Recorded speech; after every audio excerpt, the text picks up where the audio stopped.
Bien, bonsoir chers collègues, on va commencer par l'appel des conseillers. Stéphane Couture.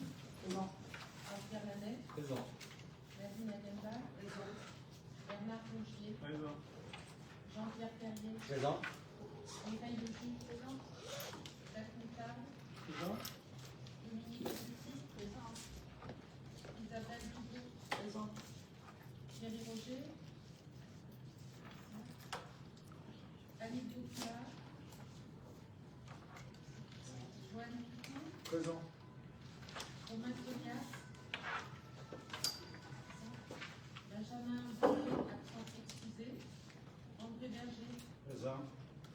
Marie-Antoinette Borderie. Présent. Pascal Pancher. Présent. Céline Poulet-Dufay, absent excusé. Jean-Luc Léger, administré place de Michel Denis. Michel Denis. Présent. Bernard Pradel. Bernard Grenier. Catherine Devens. Présent. Bien, merci. Mesdames, Messieurs, chers collègues, avant de commencer l'ordre du jour du conseil municipal, j'aimerais vous dire quelques mots sur l'été qui vient de passer. Je suis donc très heureux de vous retrouver ce soir pour ce premier conseil municipal après la pause estivale. 3 mois s'y sont passés depuis notre dernière réunion. Et pendant ce temps, Aubusson a vécu un été particulièrement animé. Le 2 juillet, nous avons accueilli Kumamoto, la mascotte officielle de la préfecture de Kumamoto. Un moment exceptionnel pour notre commune qui a marqué les esprits. Ensuite, se sont enchaînés la fête foraine, le tract des festivals, la corrida pédestre de la licorne, le feu d'artifice du 13 juillet et le rassemblement des véhicules anciens. L'été a été aussi marqué par 2 inaugurations importantes. Celle de la coulée verte à Légion-Marie Couturier, un projet majeur de notre mandature, et celle de l'archipel, aussi le réseau des musiques actuelles creusois. Il faut également citer le salon du couteau artisanal, les expositions de la commune, la 47e édition de la Grande Braderie du 14 août, la fête médiévale au justice du château, le forum des associations et encore le week-end dernier, le trail de la vallée des lycées. Je veux saluer très chaleureusement le travail des associations et l'engagement des bénévoles. Ce sont eux qui, par leur présence et leur dévouement, donnent à Aubusson sa vitalité et sa fierté. Sur le plan économique, les nouvelles sont encourageantes. De nouvelles activités s'installent, des commerces et des entreprises se développent, et plusieurs projets confirment l'attractivité de notre territoire. Ces dynamiques sont porteuses d'espoir pour l'emploi et pour l'avenir de notre bassin de vie. Sur le plan touristique aussi, les nouvelles sont positives. L'été a connu une belle fréquentation et le camping municipal a enregistré une hausse sensible des séjours. Une preuve qu'Aubusson attire, séduit et donne envie de rester. Cet été nous a aussi rappelé, avec les orages, la canicule et la sécheresse, l'urgence d'agir face aux enjeux climatiques. Préparer l'avenir, adapter notre ville et améliorer notre cadre de vie doivent rester au cœur de nos actions. Des projets comme la coulée verte s'inscrivent dans cette volonté.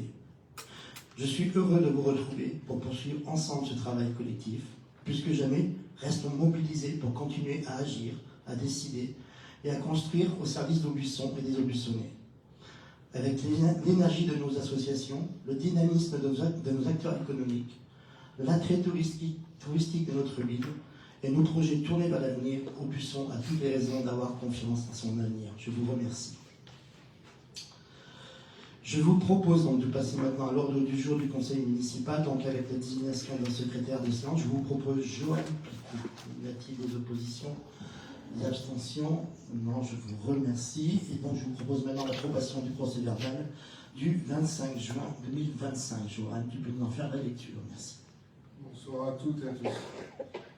Au cours de la séance du 25 juin 2025, le conseil municipal a pris acte de la communication des rapports annuels de gestion du service de l'eau potable et de l'assainissement collectif relatif à l'exercice 2024. Souhaiter transférer sa compétence assainissement à la communauté de communes à compter du 1er janvier 2027. Attribuer les subventions aux associations. Dédier et fixer le nombre et la répartition des sièges du conseil communautaire de la communauté de communes Grand Sud dans le cadre du prochain renouvellement des conseils municipaux. Approuver le plan de financement pour la rénovation du hall polyvalent pour un montant estimé à 410 179 €. Statuer sur l'admission en non-valeur de 36 titres et sur les créances éteintes de 2 titres pour un montant total de 26 178,63 €. Pris acte de la communication en ce qui concerne l'emploi dans les services municipaux de personnes reconnues handicapées. Adopter une motion pour la reprise de l'activité de radiothérapie du centre hospitalier de Guéret et autorise Monsieur le maire ou son délégué à signer les documents utiles à l'exécution des présentes décisions. Merci. Et bonne rentrée à tous. Merci Joël. Donc ça c'était un résumé donc, du compte rendu du dernier conseil municipal. Y a-t-il des observations? Vous l'avez reçu dans son intégralité. Non, pas d'observation. Je mets donc à l'approbation. Y a-t-il des oppositions? Des abstentions? Adopté à l'unanimité. Je vous en remercie. Le point suivant, donc, c'est la présentation du rapport annuel du délégataire. Donc nous accueillons Loïc et Céline de Veolia et qui vont donc nous présenter. On va commencer par le rapport sur l'assainissement, c'est ça? Voilà, donc Loïc, président. Eh bien, on va commencer effectivement par l'assainissement, on se penchera sur le potable juste après. On se parle actuellement donc de l'année 2024 et de son déroulement. Le déroulé sera celui-là. Un contexte contractuel donc avec un nouveau contrat qui a commencé au milieu d'année, au 1er juillet 2024, et qui nous emmènera jusqu'en 2037 pour la fin de son exécution. Le contrat concerne 2930 habitants pour 1840 abonnés et une assiette de redevance d'à peine 140 000 m3. Et il encadre la gestion d'un service constitué d'une station d'épuration, d'un réseau de 36 km, unitaire en collecte et en eau pluviale en eau pluviale seule, les grilles à valoir et les déverseurs d'orage. Donc l'ensemble de ces installations sont couverts par le contrat. Pas de changement par rapport à ce qui se faisait d'habitude. Petit schéma sur le fonctionnement plus précis de la station d'épuration des eaux usées. Un volume d'entrée à peine à 700 000 m3, qui correspond au volume admis, puisqu'on verra après qu'il y a quelques points réglementaires qui sont amenés à évoluer pour la mesure des entrants sur la station d'épuration et faire une mise en conformité réglementaire. Donc 700 000 m3 qui rentrent et 706 000 m3 traités correspondant, on va dire, aux effets de stock et aux approximations, aux précisions de comptage.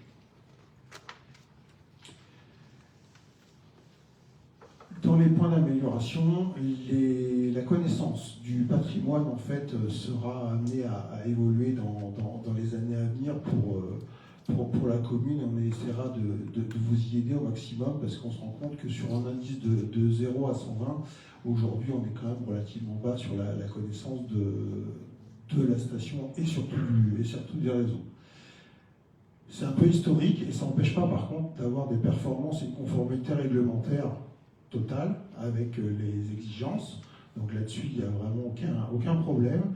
Et y compris sur les produits sortants, c'est-à-dire les boues qui suivent la filière compostage et qui sont à 100% conformes à cette filière et permettent une valorisation agronomique dans la foulée. Un sujet qui reviendra, mais effectivement une augmentation du prix global de l'assainissement par rapport à 2023, puisqu'il s'est établi à 3,50 € désormais. Sur la base d'une consommation d'un foyer théorique de 220 m3. Le prix du service. On voit que l'évolution tend vers l'augmentation et on voit notamment un point important qui est la performance des systèmes d'assainissement collectif que vous avez en 7e ou 8e ligne sur fond blanc et qui apparaît donc avec un montant de 36 €, qui est nouvelle, on ne la voit pas dans la case précédente, mais effectivement c'est l'agence de l'eau qui instaure une contribution différente d'auparavant. Avant, vous voyez, elle était à 19,20 €, maintenant elle change de case, elle passe à 36 €. Cette augmentation, il faut la voir comme une mise en commun à l'échelle des différents territoires français de façon à ce que l'agence de l'eau puisse répartir et soutenir les projets qui en ont besoin derrière. Donc c'est vraiment quelque chose de nouveau qui vise à améliorer les réseaux d'assainissement et les performances des systèmes d'assainissement globalement. N'hésitez pas à poser des questions au fur et à mesure que Loïc nous présente le rapport annuel. On essaiera de répondre avec plaisir. L'effet marquant de l'année. Pas trop près. Est-ce que c'est mieux? Ok. L'effet marquant de l'année. Je te passe la main. Non, il y a plus. Un, c'est le renouvellement du contrat. Donc merci pour la confiance renouvelée, parce que c'est un gros enjeu pour le groupe, mais plus spécialement pour les équipes d'Aubusson. Donc merci encore pour cette confiance. T'es plus calé que moi. Donc on a eu un souci le long des fonderies Fraisse, où on avait une infiltration d'eau, il y a un tunnel qui passe sous la route. On avait une infiltration d'eau dans ce tunnel et il a fallu essayer de trouver d'où ça venait. En mettant de la fluorescine en haut, on a vu que le plafond du tunnel était devenu jaune, donc on s'est dit c'est bien de l'assainissement, mais d'où ça vient? Ça fait comme partie de tous les réseaux, une grosse partie des réseaux d'assainissement d'Aubusson, où c'est pas exactement ce qui se passe sous le sol. Et donc en avançant, petit à petit, on a trouvé des regards, on a trouvé un nouveau tuyau qui passait par là et qui était cassé effectivement, d'où infiltration dans le tunnel, donc qui a été réparé. Donc on a refait ces regards, on les remet à niveau de façon à ce qu'ils soient retrouvés, qu'on puisse s'en servir si on en a besoin pour recurer ou réparer. Donc le diagnostic qui en ce moment est en cours va nous permettre de connaître un peu mieux ces réseaux justement. Donc là on participe avec le bureau d'études Impact Conseil à ce diagnostic, comme par exemple là on essaye de dégager des regards pour qu'ils puissent faire les inspections télévisées, essayer de mettre le maximum de moyens de notre côté pour arriver justement à mieux connaître le patrimoine, mieux connaître toutes ces canalisations qui sont souvent très très vieilles, hein. Il y a des aqueducs du Moyen-Âge, il y a plein de choses qui se passent sous le sol et c'est compliqué à dépatouiller tout ça. Alors il y a des plans, il y a des très vieux plans, il y a eu des travaux qui ont été faits avec certaines choses qui ont été reprises, pas d'autres. Alors après c'est des mélanges et c'est très compliqué d'arriver à se sortir de tout ça. Le filtre mais ça vient par contre. Là, de plus en plus, on connaît le réseau. Et... Tous les jours on avance, tous les jours on apprend et tous les jours, voilà. Et le diagnostic va nous aider justement à en savoir plus encore. Voilà. Et après on pourra savoir où est-ce qu'il faut faire les vraies réparations. Et c'est compliqué Aubusson, c'est encaissé, il y a la rivière en bas, donc forcément, voilà, c'est très compliqué en matière d'assainissement. Il y a des réseaux très très anciens, en fait, des aqueducs dont on connaît même pas l'existence, en fait, voilà. On découvre. C'est ça en fait la difficulté. Oui, c'est ça. Je te laisse le... Oui, sur la STEP aussi, donc une fois qu'on a parlé des réseaux, il y a aussi la station en bout qui assure le traitement, et on avait une problématique sur le filtre presse qui ne fonctionnait plus en automatique, donc ça fait partie des travaux assez importants qu'on a pu mener en 2024 pour un retour sur des cycles automatiques, des pressages plus efficaces et moins gourmands en temps de personnel. Malgré ça, on le verra, ça peut être un point un petit peu à travailler pour l'avenir. Je vais vous épargner les évolutions réglementaires dans le détail tout en vous invitant à noter qu'elles sont nombreuses parce que dans le prix de l'eau et les adaptations que ça vous demandera, que ça nous demande au quotidien, eh bien ça pèse et ça vient aussi peser sur le prix de l'eau. J'en ai entouré une en rouge parce que ça peut être à la fois un surcoût, ça peut être aussi un vrai plus pour l'avenir. En ce moment, le législateur se penche sur l'utilisation des eaux usées et commence à rentrer dans la loi le fait que c'est pas parce que ce sont des eaux usées qu'on ne peut pas les traiter de manière un peu plus poussée et les utiliser pour des usages nouveaux, que ce soit du nettoyagerie, de l'hydrocurage. C'est ce qu'on appelle de la réutilisation des eaux usées. Et il y a des solutions qui existent désormais, qui commencent à être encadrées, qui seront définitivement encadrées, je pense, dans les mois qui viennent, et qui permettront d'imaginer de réutiliser des eaux usées, traitées, pour des usages particuliers, de type nettoyage, par exemple, des rues. C'est ce que vous appelez les eaux non conventionnelles. Exactement, les eaux non conventionnelles. C'est uniquement les eaux usées alors. C'est les eaux usées qui ont subi un traitement plus poussé qu'une simple station d'épuration, de façon à pouvoir avoir une utilisation spécifique.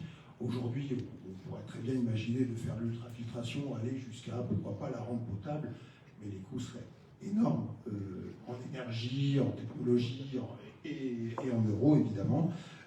Mais pour des usages plus simples comme le nettoyage, il est tout à fait possible de pousser jusqu'au bon niveau la filtration et avoir un nettoyage, enfin une eau à un prix raisonnable qui sert deux fois. Une première fois pour l'utilisation domestique, une deuxième fois après traitement pour, par exemple, la voie. Donc voilà, c'est le reste. Oui, il y aura les PFAS, oui, il y aura les CDM, oui, tout ça, c'est en cours de mise en place. Et oui, ça coûte un petit peu plus cher. Oui, quand on travaille et qu'on ouvre quand on fait du terrassement, on doit repérer l'amiante, on doit faire du repérage en classe A, on doit plein de choses nouvelles. Et tout ça, c'est du temps en plus, c'est de la connaissance en plus, donc ce sera de l'amélioration des deux premiers chiffres qu'on voyait qui n'étaient pas exceptionnels. Donc ça participera à cette amélioration et ça demandera un petit peu d'investissement de la part de tout le monde. D'un point de vue de l'exploitation, on va faire relativement vite, mais voilà, on fait quelques désobstructions sur la canalisation, sur du branchement, dans des proportions qui sont assez classiques, en tout cas pour des zones où on a de l'habitat ancien.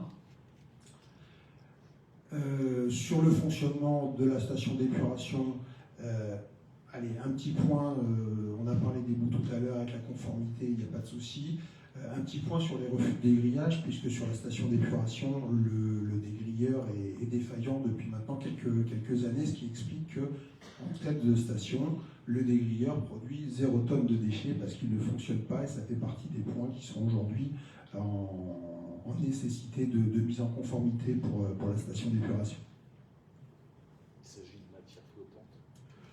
Il s'agit de matières notamment flottantes, mais c'est plutôt les matières solides d'une certaine granulométrie grossière qui sont destinées à être séparées par le dégrilleur et qui aujourd'hui sont séparées plus loin dans le process, mais ont des conséquences, allez, c'est pas dramatique, mais quand même négatives sur la qualité de traitement. On l'a vu, ça n'empêche pas d'être conforme à 100%. Mais ça fait consommer un peu plus d'énergie, ça demande un petit peu plus d'entretien parce que la matière solide qui aurait dû être séparée en tête de station, elle l'est un petit peu plus loin de manière un peu plus complexe. Et les travaux sont prévus? Juste posez vos questions dans les micros parce que sinon nos questions ne seront pas au compte rendu et les gens qui nous suivent sur les réseaux sociaux n'entendront pas non plus vos questions. Justement, est-ce que les travaux sont prévus? Les chiffrés? Oui, les travaux sont prévus, sont chiffrés, et pour ce qui est du dégrilleur, il est en prévision d'installation sur le mois d'octobre pour une mise en service dans la foulée. J'ai les chiffres si vous voulez, je crois que j'ai les chiffres quelque part. Je vous donnerai plus tard. Donc, on parlait de l'impact sur l'efficacité finalement qui est quasiment nul sur le fonctionnement de la station. Donc tous les bilans 24 heures qui ont été réalisés au nombre de 13 sont 100% conformes, donc on n'a pas de souci par rapport à l'arrêté préfectoral qui fait foi en termes de réglementation. Pour ce qui est du service assainissement du point de vue de la clientèle, un taux d'impayé qui augmente un petit peu, qui est malheureusement un classique de ces dernières années, qui n'est pas spécifique à Aubusson et qu'on constate un petit peu sur l'ensemble des contrats sur lesquels on assure de la facturation. Donc, pas d'alarme, même si c'est toujours un peu gênant. Pas de réclamation concernant l'assainissement, tout simplement. On n'en avait pas en 2023, on n'a toujours pas en 2024. Et on n'a pas non plus de débordement des effluents qui ont pu être constatés. L'économie du contrat, donc la présentation synthétique des différents produits et charges, 2024 à droite, 2023 à gauche, une évolution assez sensible qui fait que le contrat est pour nous délégataire un petit peu plus déficitaire qu'en 2023, avec un gros impact. Vous pouvez aller chercher du côté des produits de traitement, de la sous-traitance et de l'énergie. Et grosso modo, c'est là que ça se joue, avec un coût des matières premières et un coût de l'énergie électrique qui a plombé un petit peu le fonctionnement financier du contrat. Les préconisations, et on essaiera de boucler à la fin sur le prix, parce que en fait, le prix justifie par un certain nombre de travaux. On a vu qu'on était déjà réalisés sur la partie station d'épuration, on parlait du filtre presse par exemple tout à l'heure, mais il y en a encore à mener. Il y en a un qui est en train d'être mené, qui est sur le réseau d'assainissement qui est implanté dans la Creuse, avec certains regards qui sont, on va dire, passablement usés. Ils ont fait leur vie, il y a de l'eau qui passe en permanence dessus, il y a des cailloux qui viennent les heurter, donc ça vieillit. Et il y a des infiltrations de la Creuse dans le réseau d'assainissement, ce qui vient un peu perturber le fonctionnement global du réseau et la station derrière, avec ce qu'on appelle des eaux parasites. Donc ça, typiquement, c'est des travaux qui peuvent qu'améliorer la situation et qu'il faut vraiment faire, qui sont en train d'être menés, mais qui ont clairement un coût et une organisation assez complexe. Excusez-moi, mais c'est pas nouveau ça. Chaque fois, tous les ans, vous nous redites la même chose. Tout à fait, c'est pour ça qu'il y a des difficultés pour organiser ces travaux, c'est-à-dire qu'il faut avoir des périodes où la Creuse est suffisamment basse pour qu'elle ne vienne pas s'infiltrer dans les réseaux, et du coup les fenêtres de tir sont assez limitées. Par exemple, ces travaux-là devaient commencer là, il y a 15 jours, parce que le niveau de la Creuse le permettait, sauf que bah, voilà. Et cet été, c'était pas possible. Donc après, il y a des périodes, Il y a des périodes. moins des périodes moins propices pour le faire. Il y a des gens qui sont aussi en vacances même l'été. Enfin, voilà, c'est ce qui aussi pose des fois des problèmes. Mais là où on constate un niveau de la Creuse le plus bas, c'est surtout à la fin de l'été en fait. C'est là qu'on a un niveau le plus bas. Donc c'est là que les travaux sont programmés. Sauf que là, pas de chance. On a une Creuse qui est beaucoup plus haute d'un seul coup. Voilà. On a aussi un autre paramètre, je crois, que normalement le barrage des Combes retient de l'eau, mais là ils n'en retiennent pas. Au contraire, ils baissent le niveau du barrage de plus en plus parce qu'ils ont des travaux eux aussi à effectuer sur le barrage. Ce qui veut dire que voilà, on joue de malchance, mais les travaux vont peut-être pouvoir se faire incessamment sous peu. On espère pouvoir les déclencher à partir de mardi prochain. Voilà. Mais effectivement, les niveaux bas sont plutôt en fin d'été, donc septembre est plutôt une période très favorable pour ce type de travaux, donc personnel, matériel, coordination entre les différentes entreprises était prévue pour septembre. Et les orages sont arrivés le dimanche et ont attaqué les travaux le lundi. Voilà, donc on ne maîtrise malheureusement pas tout et ça nous a bien navré ce lundi matin. Dans les différents travaux, la fosse du côté de la Chassagne, pareil, est un point qui nous paraît à intégrer pour la suite. Le poste de relevage de la Révérette aussi, qui nécessiterait des travaux sur l'armoire électrique, sur les conduites de refoulement qui sont pas mal corrodées à l'intérieur, les pompes également, et finalement un aspect extérieur qui fait qu'il porte son âge. Pareil un petit peu pour le poste de relevage de la Madeleine, où les dalles de béton, les pompes, la corrosion à l'intérieur du poste sont assez importantes et où à terme il pourrait être envisagé des travaux, notamment dans le cadre des différents aménagements liés à la station d'épuration. Donc dans un cadre un peu plus global, ça pourrait être la possibilité de revoir aussi ce poste. On revient sur notre station d'épuration avec d'une part des travaux à réaliser pour la mise en conformité réglementaire sur le point 2. Alors ça c'est pareil, ce sont des choses qu'on vous avait déjà présentées, qui sont en cours, avec des travaux, il y a une réunion de démarrage qui est prévue jeudi, donc c'est des choses qui suivent leur cours normalement. Et puis des choses aussi à plus long terme, on en parlait, la déshydratation des boues, qui pourrait faire l'objet d'une amélioration encore un petit peu plus poussée pour transporter moins d'eau quand on évacue les boues, pour automatiser encore un peu plus, et puis pour anticiper aussi la réhabilitation ou le changement de cette filière qui a maintenant plus d'une quinzaine d'années et qui va nécessiter d'être soit réhabilitée un peu plus profondément, soit changée. Pareil, encore une fois, malheureusement, ça se traduit en euros, et c'est pour ça que je reboucle sur ce que vous avez vu tout à l'heure, c'est que finalement le résultat qu'il y a dans le prix de l'eau, en tout cas pour cette partie assainissement, c'est la somme de tous ces coûts répartis et ramenés à la facture de 120 mètres cubes qui est moyenne certes, mais qui vaut le coup d'être reprécisée. C'est la fin de ma boucle pour moi sur la partie assainissement. Donc si vous avez des questions sur cette partie-là complémentaires, on essaie d'y répondre. Non, par contre, j'ai les chiffres que tu demandais tout à l'heure.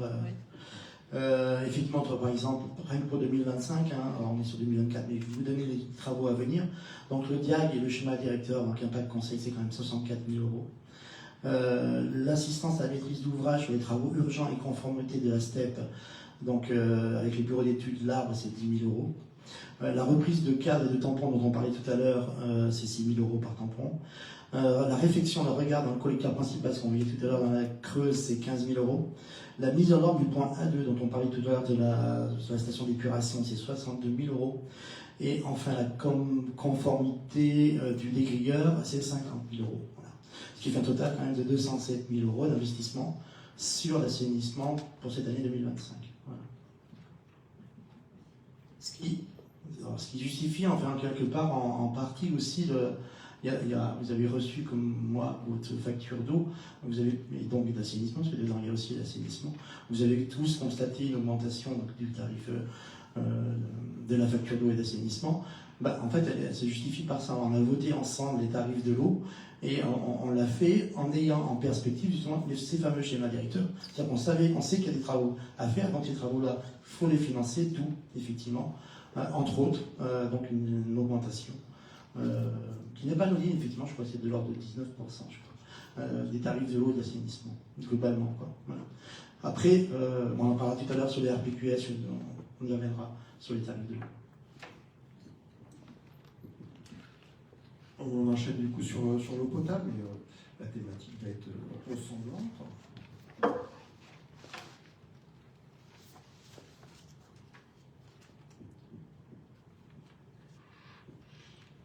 Même principe, donc, sur l'eau potable, on s'intéresse toujours à l'année 2024. La structure de la présentation sera la même, et c'est le même contrat qui a commencé donc en milieu d'année, qui se finira en 2037. Je fais quand même un petit focus sur les équipes à votre service, au sein du territoire d'Ordogne-Limousin, au service de la ville d'Aubusson, et avec les équipes que vous apercevez à gauche et que Céline encadre sur le secteur. Plus précisément, nos trombines qui sont là, et encadré à droite en rouge, le chercheur de fuite que je souhaitais quand même mettre en avant dans le cadre du contrat qui a démarré donc, en milieu d'année dernière. La recherche de fuite, on en faisait évidemment. On a décidé d'y dédier encore plus de temps à travers le contrat qui a commencé, avec une personne qui fait ça, que ça, avec des outils dédiés qui sont qu'à lui et qui fait fonctionner à plein, ce qui est assez nouveau pour nous, pour le secteur et pour Aubusson, et qui nous permet d'aller chercher des points de rendement, on va le voir dans la foulée. 3256 habitants desservis, un peu plus de 2000 abonnés, et une consommation moyenne assez standard de 124 litres par habitant et par jour. Une unité de production de Limoges, 5 réservoirs, 4 stations de pompage et de surpression, 60 km de canard, 2000 branchements et quelques, et 2761 compteurs composent le réseau AEP. Je vous parlais du chercheur de fuite et du rendement. L'impact, il se voit, le boulot est fait depuis de nombreuses années, mais on continue à monter en termes de rendement de réseau de distribution. Un objectif national du Grenelle qui était à 66, vous étiez déjà largement au-dessus. Désormais, on est à plus de 80%, et l'organisation, le chercheur de fuite, aide vraiment à tenir ses engagements et ses objectifs. Le boulot de connaissance de gestion patrimoniale, vous le voyez, on était à 98 en 2023. Alors autant sur l'eau potable, on ne va pas faire des bons, c'était pas génial, autant sur l'assainissement, c'était pas génial, autant sur l'eau potable, on est quand même à 117 sur 120, notamment grâce à un travail d'identification et de datation des canalisations. C'est d'autant plus important que cet indice permet, dans le calcul des redevances de l'eau qui ont été instaurées, de tirer la redevance vers le bas. C'est-à-dire que plus vous êtes performant sur ces sujets-là, moins la redevance de l'agence de l'eau sera importante, et moins vous aurez à collecter de sous auprès des usagers pour financer ça. Oui, puis de dire aussi qu'en fait, on améliore aussi le rendement parce que on a aussi investi ces dernières années notamment énormément sur l'amélioration des réseaux d'eau. L'amélioration des réseaux d'eau et les réparations de fuite et des réseaux, les parties les plus cassantes qui ont pu être traitées. C'est ça, entre le remplacement, rappelez-vous, il y a un an ou deux, le remplacement de la canalisation route de Limoges, c'était 800 mètres ou presque plus d'un kilomètre peut-être. Je ne me rappelle plus là, c'était énorme. C'est quand même ça, plus les travaux qu'on a fait dans la Grande Rue, parce qu'à chaque fois on refaisait les réseaux, c'est environ 2 millions d'euros quand même d'investissement sur nos réseaux d'eau. Voilà, ce qui fait qu'effectivement, le rendement ne peut que s'améliorer. Et plus monsieur le recherche de fuite, qui lui aussi contribue à l'amélioration du rendement. Juste une petite question de compréhension. Quand on a 80,8% de rendement du réseau de distribution, ça veut dire qu'on a 19,2% de pertes. Tout à fait. C'est quand même important. C'est dû à quoi ces pertes? C'est dû tout simplement à des réseaux qui ne sont pas infaillibles, c'est-à-dire qu'il peut y avoir des micro-perforations. Ce que cherche le chercheur de fuite aujourd'hui, c'est des choses qui font 100 à 200 litres heure. Quand on s'en parle comme ça, 100 à 200 litres heure, ça paraît important. C'est une baignoire qui s'en va ou 2 baignoires qui s'en vont chaque heure. Sauf qu'une baignoire qui s'en va dans le sol, ça ne se voit pas. Ça ne s'écoute pas dans les canalisations et c'est très difficile à trouver. Du coup, on est en train de... Les derniers pourcentages vont être très très compliqués à trouver, soyons clairs. Et c'est l'occasion de parler de ça. Un des outils qui nous permettrait d'aller vraiment plus loin et d'aller vraiment plus vite pour aller chercher ces 100 litres par heure, c'est tout ce qui concerne la télérelève. C'est à partir du moment où on a les capteurs et où chacun est responsabilisé de sa consommation, alerté en temps réel de sa dérive éventuelle, et ben, tout le monde se sent concerné, tout le monde est capable d'agir, on détecte beaucoup plus facilement. Donc ça va être une étape qui a déjà été lancée, mais qui va être importante pour la mise en place. Le prochain cap risque d'être vraiment lié à la mise en place de la télérelève. Ce qu'il faut dire aussi, c'est que 80,8% de rendement, c'est excellent. Enfin, c'est un très très bon chiffre. Non, mais on peut s'en... Parce qu'au niveau national, je crois que de mémoire, c'est 72%. La moyenne nationale. C'est écrit? Non, c'est pas écrit. Bon, ben voilà. L'objectif vrai, c'est... Donc, on est quand même performant, malgré, comme effectivement...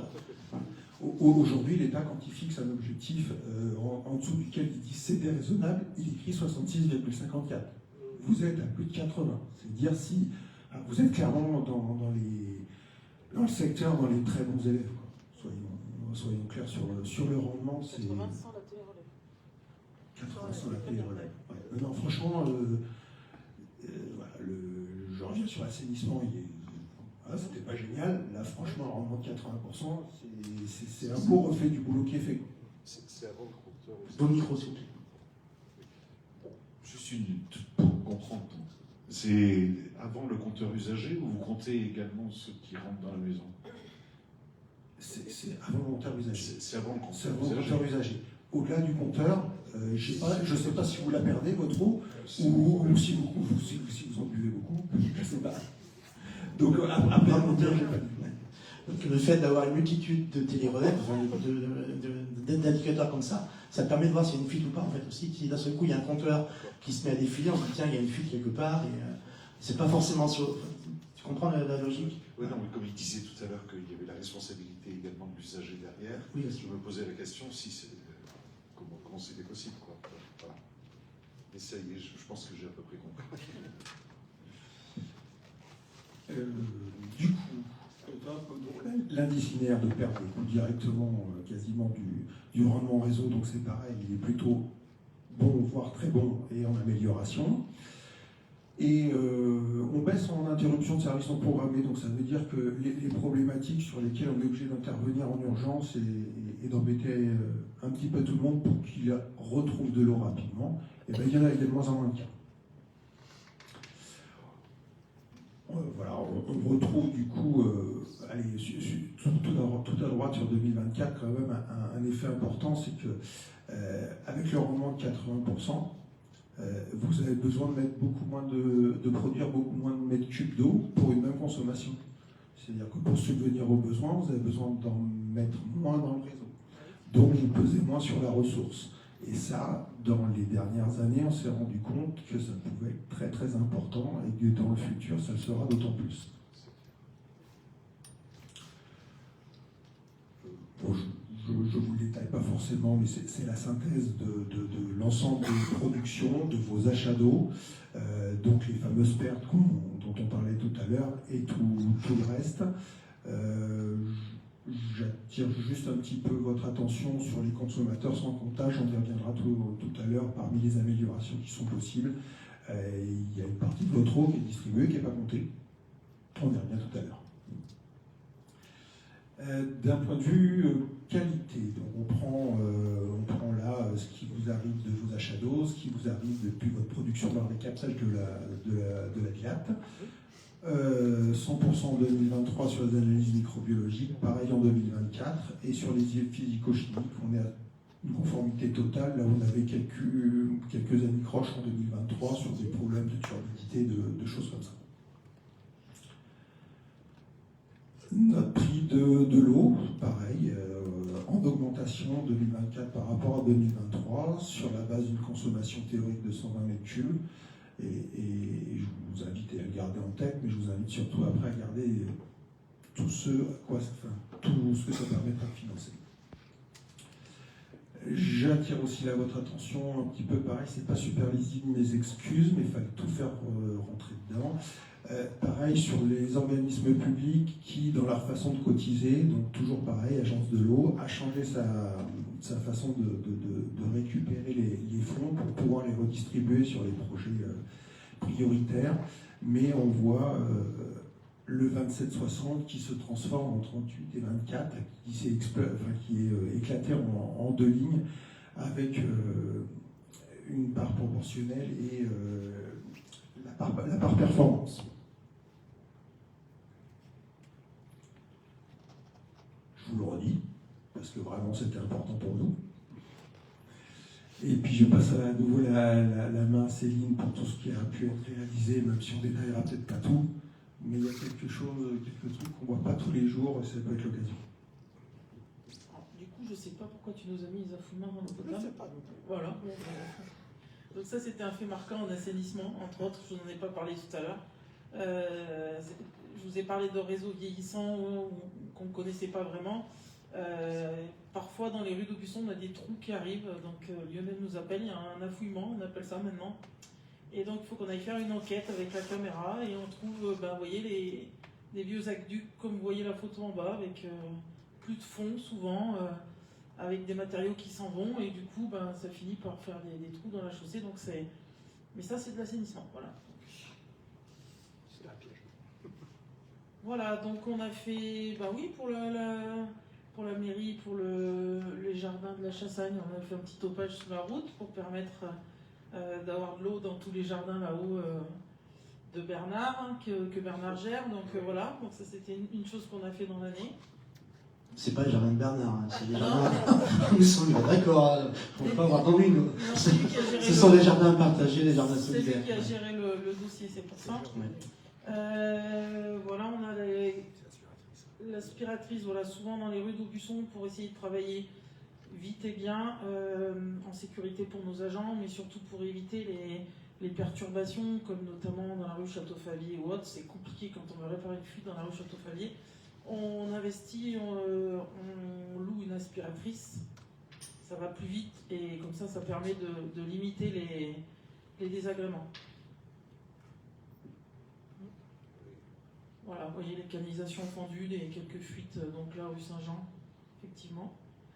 Voilà, ça c'était le nettoyage des captages. Il faut savoir que du coup il y a une douzaine de captages à la Villate, que ces captages, c'est les captages de la ville d'Aubusson et que plus ils donnent, plus ils sont performants, et c'était le cas en 2024 puisqu'on a eu une année très pluvieuse. Il faut savoir que du coup ça fait moins d'eau à acheter au syndicat de la Roseille par l'intermédiaire du compteur d'achat d'eau à la FEI. Donc on en prend soin, on les nettoie tous les ans, on enlève tout ce qui peut gêner l'écoulement de façon à ce qu'ils puissent produire au maximum. Voilà, ça évite d'acheter de l'eau à l'extérieur. Je crois que c'est 20% à peu près de réduction de notre consommation. Voire jusqu'à 30. Je crois jusqu'à 30 à certaines années. En fait. L'an dernier c'était plus que ça du coup, parce qu'il a plu toute l'année. Donc, Bon, ce qui veut dire quand même qu'on achète entre 30 et 80% de notre eau au syndicat de la Roseille. c'est ça. Le but c'est d'essayer d'en produire le maximum. Et ça pour en acheter le moins possible. Voilà. Alors, donc l'année dernière, il y a eu un point complet qui a été fait sur le réseau incendie d'Aubusson, qui est quand même très vieillissant. Et du coup, on avait fait des investigations et surtout un devis avec des propositions d'amélioration. Et donc, ce devis a été signé en 2025. Et donc, on va attaquer les travaux. On va remettre à neuf certains poteaux parce que ceux-là, ils sont pas réparables. Ils sont tellement vieux que effectivement, on ne trouve plus les pièces pour les réparer. Donc il faut quand même savoir qu'il y a un réseau incendie qui est vieillissant. Il va falloir, dans tous les cas, investir un peu tous les ans pour renouveler une partie du parc au fur et à mesure. C'est assez lourd quand même. Il y a une centaine, il y a plus de 100 poteaux incendies sur Aubusson quand même. C'est énorme.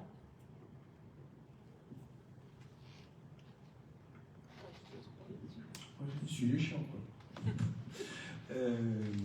Non, juste pareil, je ne fais pas toutes les évolutions réglementaires, mais je vous ai retrouvé justement celle dont on parle depuis tout à l'heure, qui est l'instauration des nouvelles redevances agences de l'eau, donc pour la consommation d'eau potable, la performance des services de l'eau et d'assainissement, donc les deux lignes qu'on a vu changer dans le petit compte rendu du prix de l'eau tout à l'heure.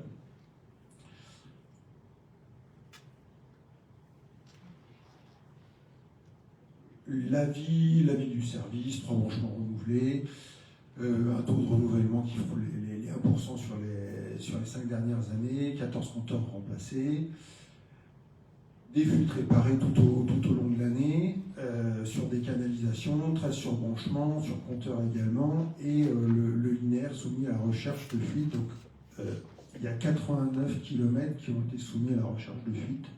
Ça veut dire que grosso modo, le réseau est passé 2 à 3 fois parfois sous les yeux du rechercheur de fuite au fur et à mesure de l'année.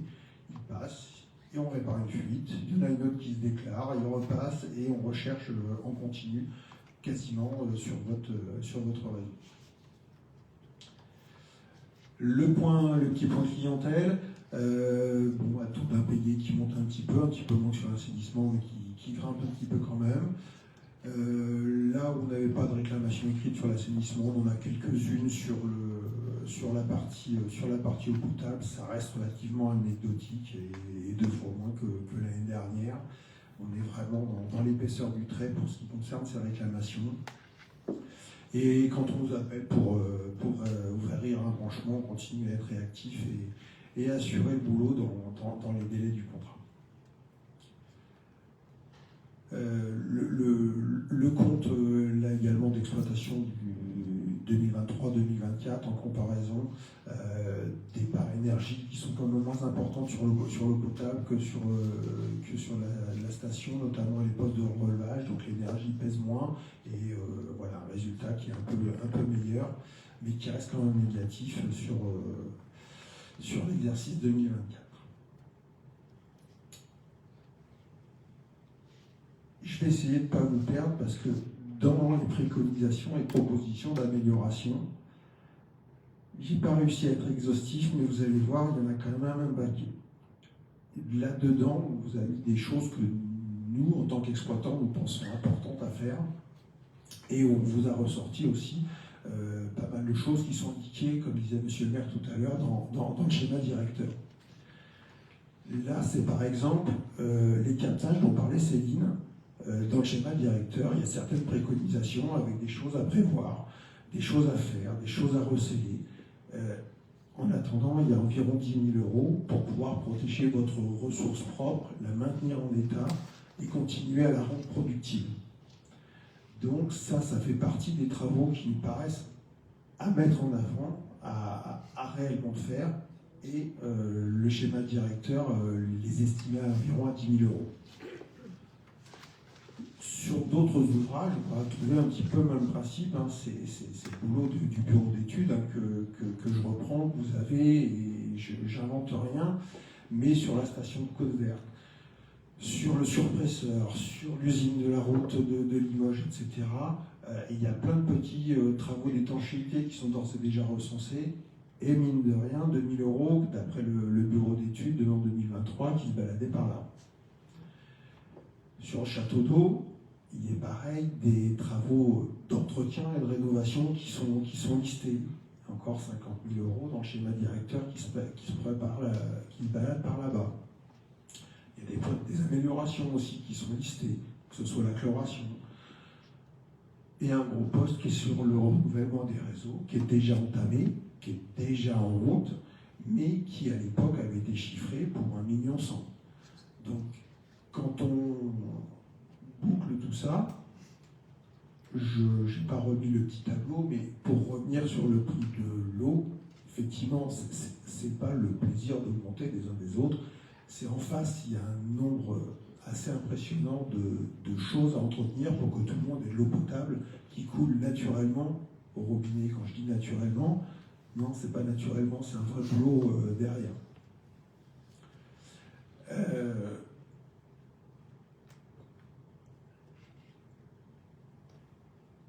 Derrière, ah bah oui, si, les sans comptage, tu veux nous en parler, Céline, du coup, parce que là-dessus, tu es bien plus... La borne de puisage. Oui. Les volumes sans comptage dont on parlait tout à l'heure, c'est tous les volumes qui sont utilisés pour faire les essais des poteaux incendie. Donc les 100 poteaux, tous les ans, une fois par an, il faut les tester. Donc on perd de l'eau qui n'est pas comptée. Et aussi, on a une chose qui se passe à Aubusson, c'est qu'à Aubusson, on autorise le prélèvement d'eau pour les entreprises qui en ont besoin. Je pense aux hydrocureurs, je pense aux gens qui travaillent sur les routes, je pense à ceux qui nettoient des panneaux photovoltaïques. Enfin, il y a tout un tas d'activités. Donc nos voisins refusent le prélèvement d'eau sur les poteaux incendies, sur les communes alentours. Aubusson, on l'a toujours accepté, à condition de connaître à minimum un peu les volumes pris, qu'on sache un peu ce qui se passe pour notre rendement de réseau. Alors, certains jouent le jeu et nous donnent les volumes, d'autres un peu moins. Donc, ce qui serait quand même très très utile pour Aubusson, ça serait d'installer à la place d'un poteau incendie simple, un poteau de puisage comme vous avez là, où vous voyez un petit compteur en bas à droite qui permettrait éventuellement de facturer, pourquoi pas, ces mètres cubes, mais surtout de contrôler ce qui se passe et de donner l'autorisation aux gens et d'encadrer un petit peu ces choses-là, parce que ça fait des volumes qui partent sans comptage. Voilà. Donc ça, c'est une proposition d'amélioration. On a une idée du coût ? Le coût, j'ai fait le devis. Combien je t'ai dit ce matin? J'en ai 5-6 000 €. Voilà. C'est un peu plus cher qu'un poteau normal, mais voilà. Puis après, il faut voir comment est-ce qu'on facture, à quel prix. Enfin, il y a toute une convention à mettre en place, mais ça me semble surtout que tous les voisins l'interdisent, donc tout le monde revient à Aubusson se servir. Oui, justement, c'est effectivement, on en a déjà discuté ensemble, et Voilà. évidemment, ça serait pertinent de le faire. C'est un investissement qui, à mon sens, effectivement, en vaut la peine. Puis ne serait-ce qu'effectivement de facturer aussi de bons volumes, comme ça il y a plus... C'est ça, puis ça permet d'encadrer aussi les prélèvements, de les faire prendre au bon endroit, parce qu'on ne peut pas se servir sur n'importe quel poteau sans occasionner des perturbations, des casses ou de l'eau colorée. Donc là, ça serait un truc un peu plus encadré, et je pense que ça serait intéressant. Par contre, oui, tu veux reparler des Voilà, ça c'est la télé-relais, vous voyez les petits modules qui sont prévus d'être installés sur tous les compteurs. Voilà.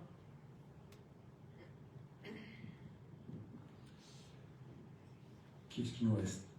Dans ce qu'on pensait vous présenter en proposition d'amélioration aussi qui vise à améliorer les installations. Il y a encore environ une centaine de bornes de compteurs coaxiaux qui sont connus dans Luçon et qui sera renouvelé peut-être autrement qu'en mode urgence, parce que quand c'est en mode urgence, en fait, ça veut dire on ne sait pas aujourd'hui les remplacer à l'identique, donc ça veut dire terrassement, grosse ouverture pour changement, l'installation d'une nouvelle borne, donc c'est quelque chose qui est vite compliqué et qui prend du temps et du coup qui dégrade un petit peu la qualité du service pendant un peu plus de temps que ce que ce serait si c'était des bornes classiques et des compteurs classiques.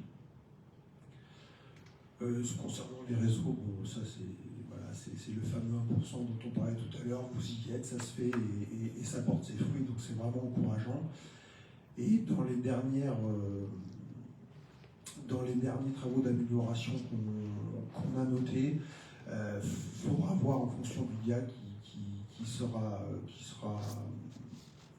fait suite au lavage de la route du réservoir de la route de Limoges, je vais y arriver, puisqu'on va le vider, nettoyer et qui fera l'objet d'une inspection un peu plus poussée cette année, de façon à voir les infiltrations qu'on soupçonne qu'il y a et les travaux qui seront peut-être nécessaires de faire dessus, en tout cas voir ce qui est techniquement faisable, ou s'il faut envisager d'autres solutions plutôt qu'une rénovation. Est-ce que c'est d'autres réservoirs qu'il faut envisager? Enfin voilà, la question, j'imagine, sera peut-être pas tranchée, mais il y aura des gros éléments de réponse d'ici la fin de l'année lors du lavage du réservoir.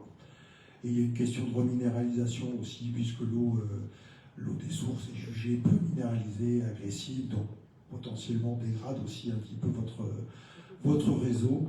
Donc voilà, dans le schéma directeur, c'est quelque chose qui a été pointé et qu'on peut que souligner aussi en tant qu'exploitant. J'ai fait le tour du coup, encore une fois, de toutes ces préconisations, propositions d'amélioration, de manière peut-être un petit peu lourdingue, mais tout ça, c'est la vie de votre réseau, c'est la vie de vos installations. Et derrière le coût, et on l'a tous pris par les amis, par les voisins, ou par les réclamations, ou les gens qui sont venus nous voir aux accueils clientèle, on nous en a beaucoup parlé, mais derrière ce prix-là, il y a tout ça. Et je dirais même, il y a au moins tout ça. Ça, et il y a même sur l'eau un élément, je crois que tu n'en as pas parlé, mais il y a aussi la nouvelle cotisation au syndicat départemental des interconnexions, le SEC.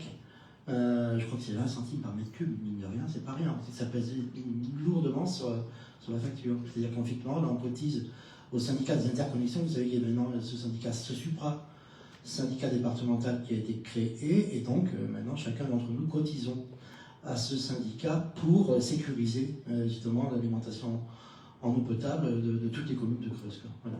Donc on fait des interconnexions entre les communes, enfin entre les syndicats d'eau plutôt, voilà, entre les usines et tout ça, et ça coûte.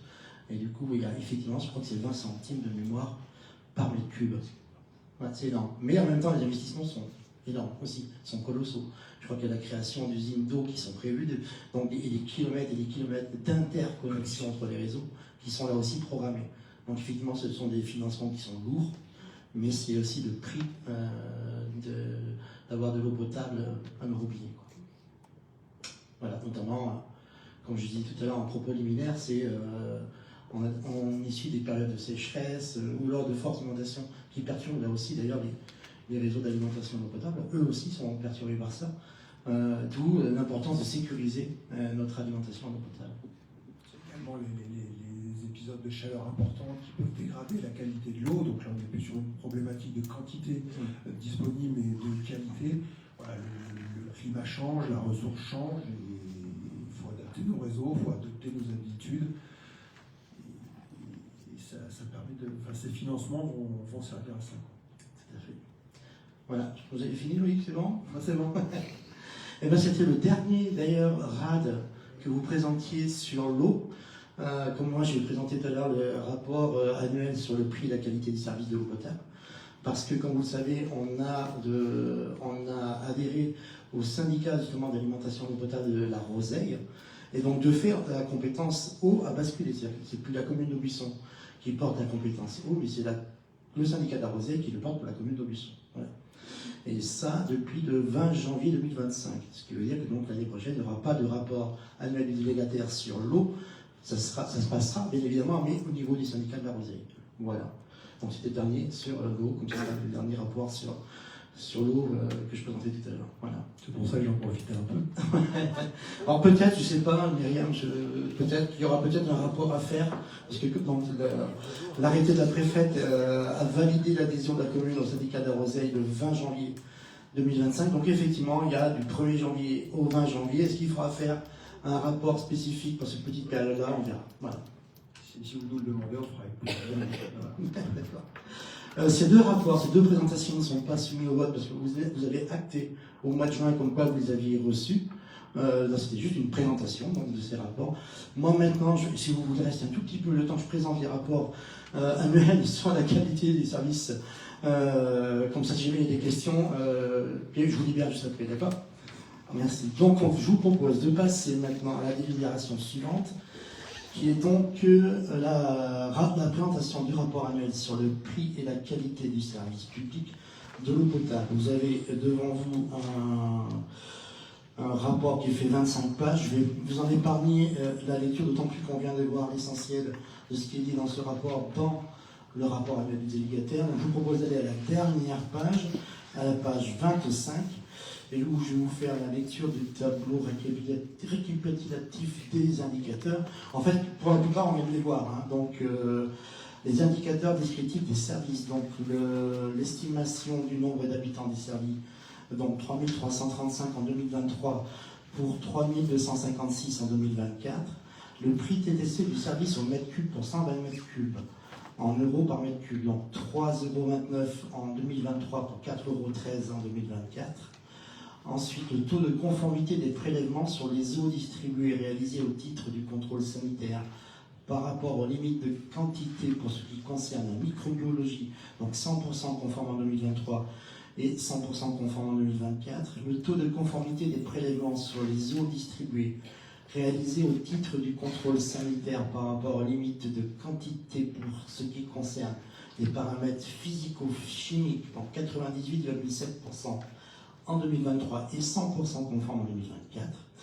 L'indice de connaissance et de gestion patrimoniale du réseau d'eau potable, donc 98 en 2023 et 117 on l'a vu en 2024.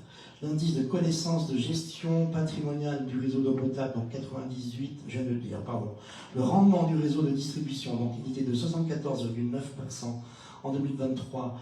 Il est de 74,7% en 2024. C'est pas tout à fait le même chiffre que vous avez présenté dans le RAD. Non, c'est pas tout à fait là. Après, je crois que dans les RPQS, ils prennent pas la même définition du rendement exactement, mais c'est pas étonnant. D'accord.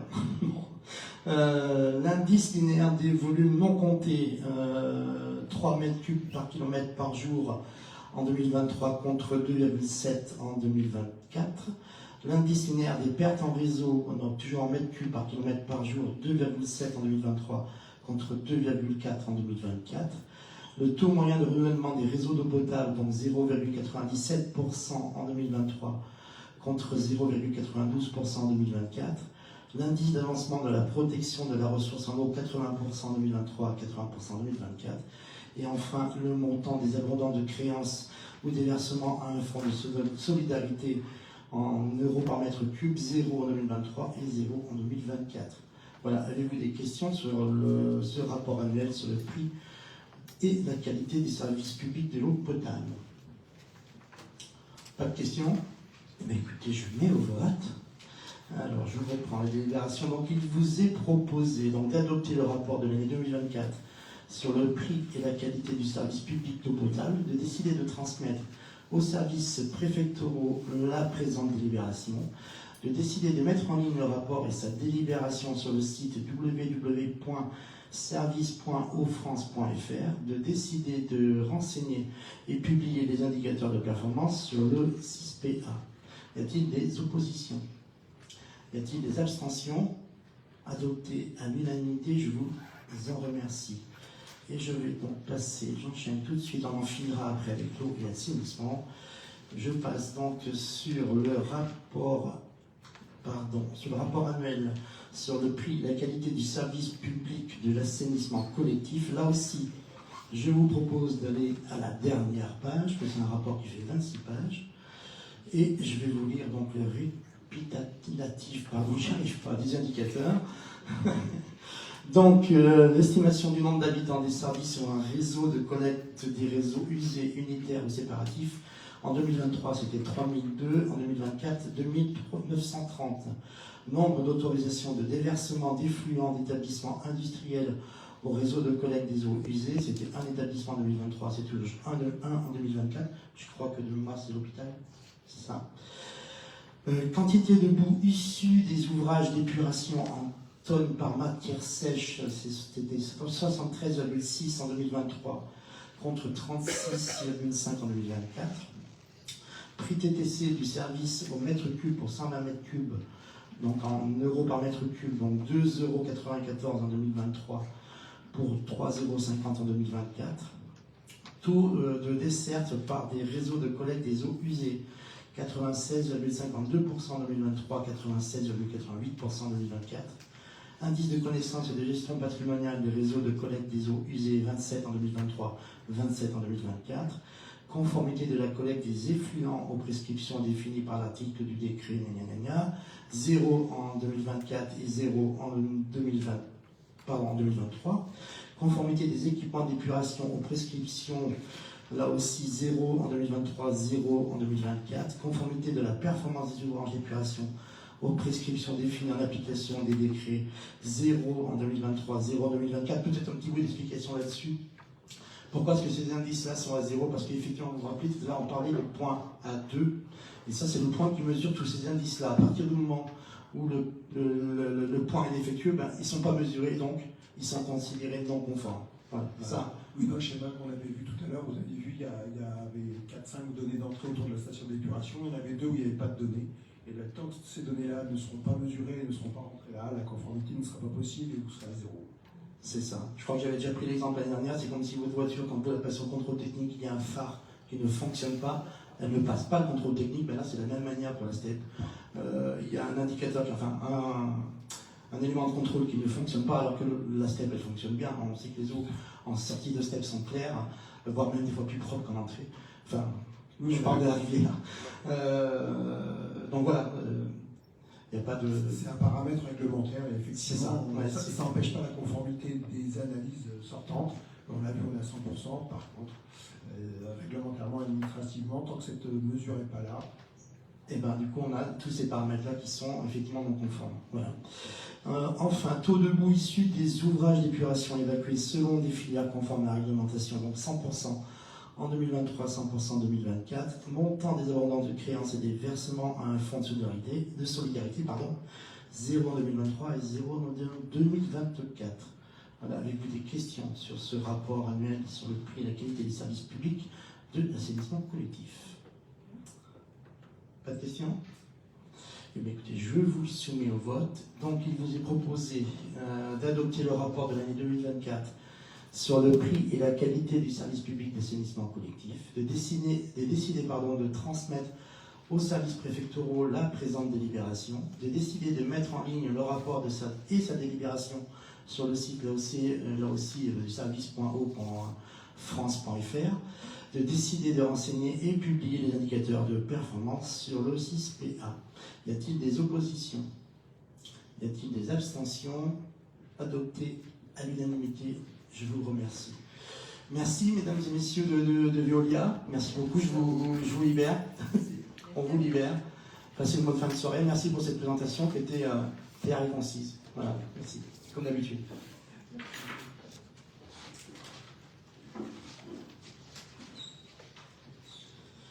Pour le point suivant, je vais passer la parole à Bernard Rougier concernant une modification statutaire du SDEC.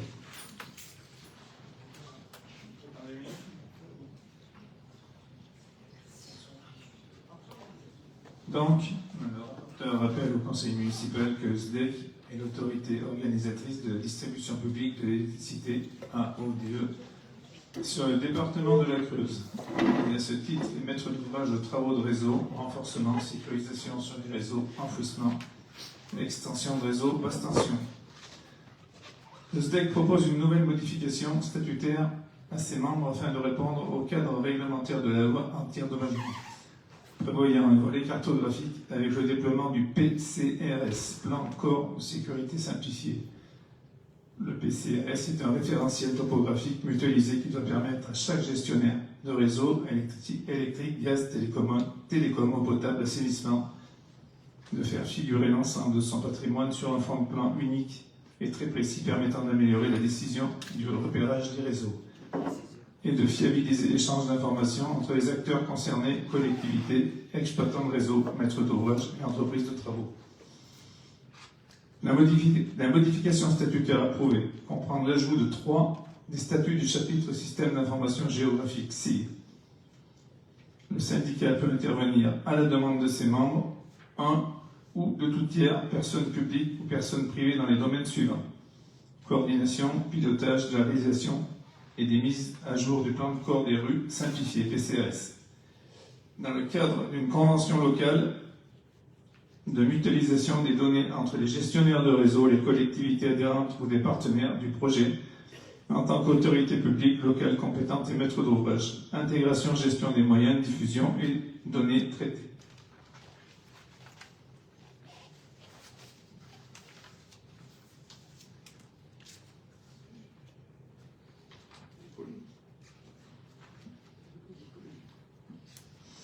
Service visant à doter des membres et les partenaires identifiés d'un système d'information géographique. Aide technique à la gestion du système d'information géographique. Par ailleurs, le rapporteur indique au conseil municipal que l'article 3 relatif aux compétences a été mis à jour pour distinguer la compétence obligatoire en matière d'électricité des compétences optionnelles et missions exercées par le syndicat. Projet de délibération. Les statuts du SDEC ratifiés par l'arrêt préfectoral en date du 12 avril 2021, vu la délibération du comité syndical du SDEC en date du 25 juin 2025 approuvant une modification statutaire, vu l'arrêté du 26 octobre 2018 relatif à l'exécution de travaux à proximité des réseaux et fixant en 2026 la nécessité de disposer d'un PCRS en tout point du territoire. Considérant qu'une dynamique départementale partenariale a été initiée par le SDEC pour répondre aux obligations de disposer d'un PCRS, considérant les informations fournies relatives au PCRS reçues par la collectivité, il est demandé au conseil municipal d'approuver les modifications du statut du syndicat départemental des énergies de la Creuse tel que présenté, d'autoriser Monsieur le maire à signer tous les documents relatifs à cette affaire. Y a-t-il des questions? Volontairement, voilà, on modifie le statut, pas une compétence supplémentaire. Voilà, pour faire court, pardon, ouais, voilà, modification du statut, pas une compétence supplémentaire. Voilà, c'est juste de valider cette modification. Tu veux mettre au vote, Bernard, du coup? Oui. Y a-t-il des gens contre? Y a-t-il des abstentions? D'accord. Merci Bernard. Le point suivant, professionnel de santé, donc convention d'occupation à l'espace de santé.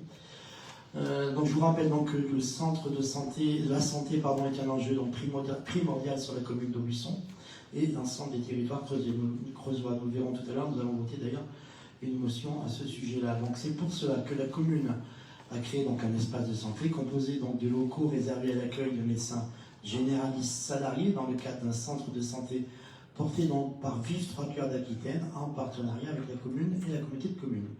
Donc de locaux réservés aussi également donc à tout professionnel de santé. Le conseil municipal, dans sa séance du 15 avril 2025, donc, a approuvé le principe des conditions à mettre en place pour l'occupation de locaux dans le futur espace de santé d'Aubusson. Il a également décidé donc de procéder à la recherche de professionnels de santé et ça porte ses fruits.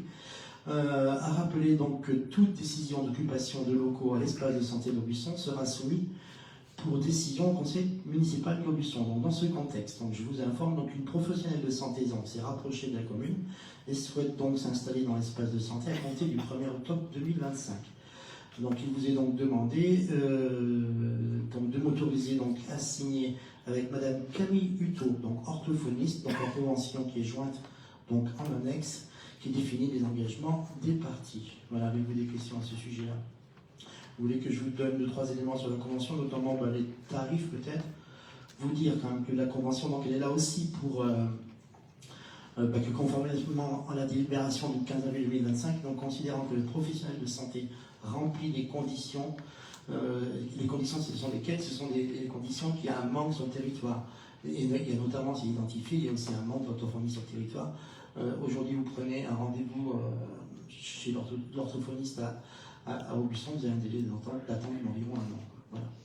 Donc elle remplit complètement les critères. Donc la première année, elle bénéficiera de 75% d'exonération du loyer hors charge. La deuxième année, 50% d'exonération. La troisième année, 25% d'exonération. Et enfin, la quatrième année, une année pleine. Voilà. Ce que dit grosso modo, enfin, après vous verrez, il y a plein d'éléments techniques dans la convention, mais l'essentiel de la convention, c'était notamment les tarifs d'occupation du centre de l'espace de santé. Donc voilà. Avez-vous des questions à ce sujet-là? C'est une bonne nouvelle hein, quand même que ça y est, le centre de santé. Donc je vous proposerai d'ailleurs qu'on le visite à l'issue du conseil municipal, si vous en êtes d'accord. Voilà. Et la bonne nouvelle, c'est que dès le 1er octobre, il y aura déjà un orthophoniste qui va occuper les lieux. Des questions? Non, pas de questions. Je mets au vote. Hein. Y a-t-il des oppositions? Y a-t-il des abstentions? Adopté à l'unanimité, je vous remercie. Le point suivant qui concerne une convention pluriannuelle d'objectifs avec l'association Centre culturel et artistique Jean Lursa, c'est un avenant en fait sur cette CPO 2022-2025. Et je passe la parole à Jean-Pierre Perrier. Ville d'Aubusson soutient financièrement les associations culturelles pour leurs projets et événements depuis plusieurs années. Dans ce contexte, la commune s'est engagée à verser une subvention annuelle de 6 500 € en 2025.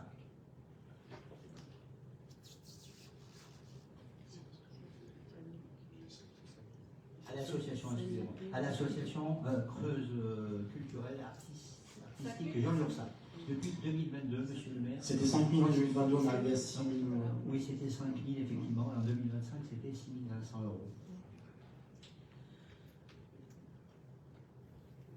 €. En ce sens, une convention pluriannuelle, l'objectif le 16 juin 2022 pour une durée de 4 ans, soit jusqu'au 31 décembre 2025. Le rapporteur expose que l'association doit rédiger un nouveau projet pour 4 ans, que ne peut être réalisé pour le moment, compte tenu des problématiques liées à la nécessité de rénovation du bâtiment. Les discussions doivent encore avoir lieu entre les partenaires du théâtre, de l'association et le propriétaire.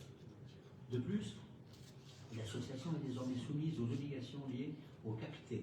Le CACT, c'est le cadre d'action de coopération pour la transformation écologique et doit intégrer les attendus dans le nouveau document de consolidation à venir, parce que les travaux touchent en fait la structure du bâtiment. Une année de réflexion étant nécessaire pour établir sereinement le contrat, il convient de prolonger la convention pluriannuelle d'objectifs pendant 1 an par voie d'amendement. Y a-t-il des questions là-dessus? Pas de questions? Non. Donc, comme l'a dit Jean-Pierre, on prolonge d'1 an en fait la CPO. Donc, il est proposé au conseil municipal d'approuver l'avenant à la convention pluriannuelle d'objectifs avec l'association Centre culturel et artistique Jean Lursa, annexée à la présente délibération, et d'autoriser monsieur le maire à signer le dit avenant à la convention. Y a-t-il des oppositions? Y a-t-il des abstentions? Alors, ne prennent pas part au vote. Bernard Joumé ne prend pas part au vote, parce qu'il est membre du bureau. C'est ça. Donc il n'y a pas d'opposition, pas d'abstention, donc c'est adopté. Je vous en remercie. Merci Jean-Pierre. Le point suivant, je crois que tu gardes la parole. Non, c'est Nadine qui nous présente le point suivant. Une correction de subvention version 2025 pour la FNACA. Il y a une petite erreur matérielle. Nadine, je te passe la parole. Le conseil municipal, dans sa séance du 25 juin 2025, a voté des subventions pour les associations d'Aubusson. L'association FNACA s'est vue attribuer une subvention de 200 € contre 450 en 2024 et 300 en 2023. Après concertation avec l'association et relecture de la demande de subvention établie par la FNACA, il est constaté une erreur dans la rédaction du document. Dans le CERFA de projet de budget, page 7, ça c'est pour ceux qui ont eu le document, il est fait état d'une subvention d'un montant de 200 € et d'une subvention sollicitée de 400 €. Le président de l'association a rencontré monsieur le maire pour lui confirmer que la demande de subvention portait bien sur 400 €. Considérant qu'il s'agit d'une erreur de rédaction du CERFA, monsieur le maire propose d'accorder une subvention complémentaire de 200 €. Y a-t-il des questions? Il est donc demandé au conseil municipal d'attribuer une subvention complémentaire de 200 € à l'association FNACA, de dire que cette subvention sera imputée au compte 65 741 du budget de la commune et autorise monsieur le maire ou son délégué à signer tout document relatif à l'exécution de la présente décision. Y a-t-il des votes contre? Des abstentions? Je vous remercie. Votez à l'unanimité des présents. Merci Nadine. Le point suivant, restauration scolaire, donc renouvellement de convention, tarification sociale, révision des tarifs. Et pour ce faire, je vais repasser la parole à Jean-Pierre Perrier. Alors, le rapporteur rappelle que le conseil municipal a décidé d'une sollicitation des services de l'État. La mise en place lors de sa séance du 8 juillet 2021 du plan cantine à 1 €, dispositif de tarification sociale, est adapté le nouveau tarif de restauration pour permettre à une majorité des familles de bénéficier du dispositif.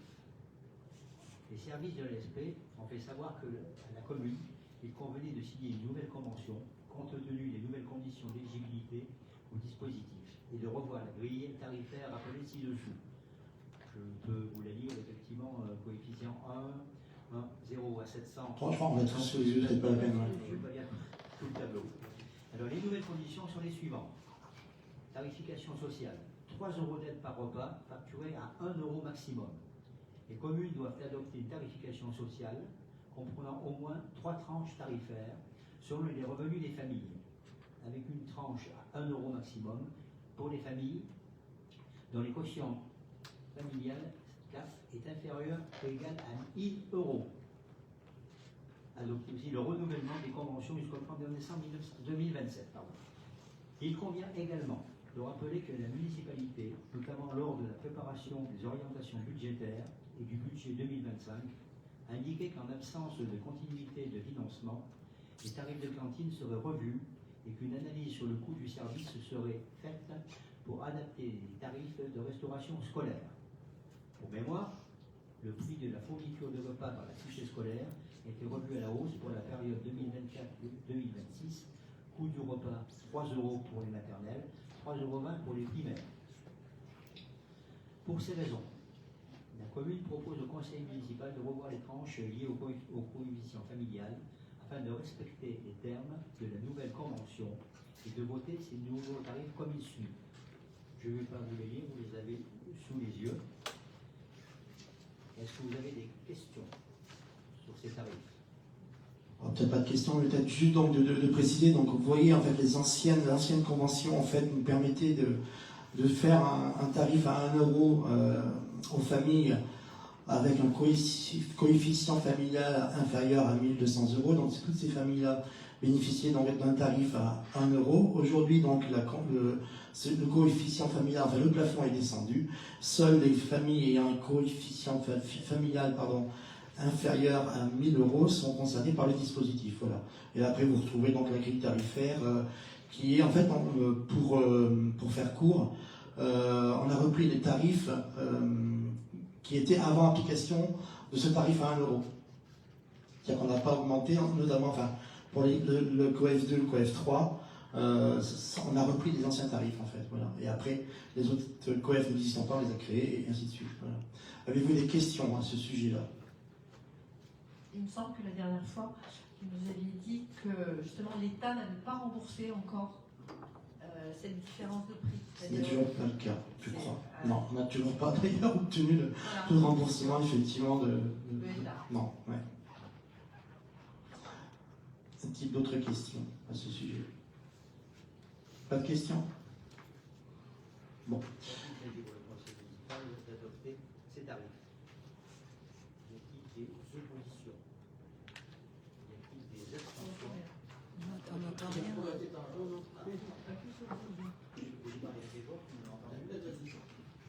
Y a-t-il des oppositions? Y a-t-il des abstentions? Donc, le tarif est adopté. Merci. Merci Jean-Pierre. Alors, le point suivant, demande de financement DETR pour la vidéoprotection et la sécurisation des écoles. Et pour ce faire, je passe la parole à Jean-Pierre Lamet. Merci. Donc, il vous est rappelé effectivement qu'on avait approuvé et sollicité dans la séance du 15 avril dernier les financements au titre du Fonds interministériel de prévention de la délinquance pour la mise en œuvre de vidéoprotection et de sécurisation des établissements scolaires. Dans ce cas-là, l'État nous a dit qu'il pouvait nous financer, contrairement aux aides cantines qu'on attend encore. Donc après échange avec les services de la sous-préfecture, donc 2 projets devraient bénéficier d'une subvention d'État au titre de la DETR. Dans le premier plan de financement, il s'agit de l'opération vidéoprotection. On en avait parlé longuement, que ce soit au moment du débat d'orientation budgétaire et ensuite pour l'adoption des budgets. Donc vidéoprotection pour une implantation de caméras à Esplanade Charles de Gaulle, donc pour un montant hors taxe de 14 160 €. Et donc on pourrait bénéficier du DETR à hauteur de 50%, soit 7 080 €. Et puis, oui. C'est sur ce bâtiment en fait. Voilà, c'est ce bâtiment que l'on protège. Et puis dans le cadre du plan de financement de l'opération sécurisation des écoles, donc là il s'agit d'un montant total d'investissement de 30 000 € hors taxe. Il s'agit donc de fourniture, pose et paramétrage du système de portier vidéo et également fourniture, pose de caméras, matériel de câblage, distribution et mise en service. Donc là on parle bien de la sécurisation des écoles. 30 000 € d'investissement et donc on pourrait bénéficier dans ce cadre-là d'un taux de DETR à 70%, à savoir 21 000 € hors taxe. En bas du tableau, on voyait bien, le tableau est bien équilibré à 30 000 € en dépenses et 30 000 € de recettes, y compris un autofinancement de 9 000 € de la collectivité. Y a-t-il des questions sur ces projets de plan de financement?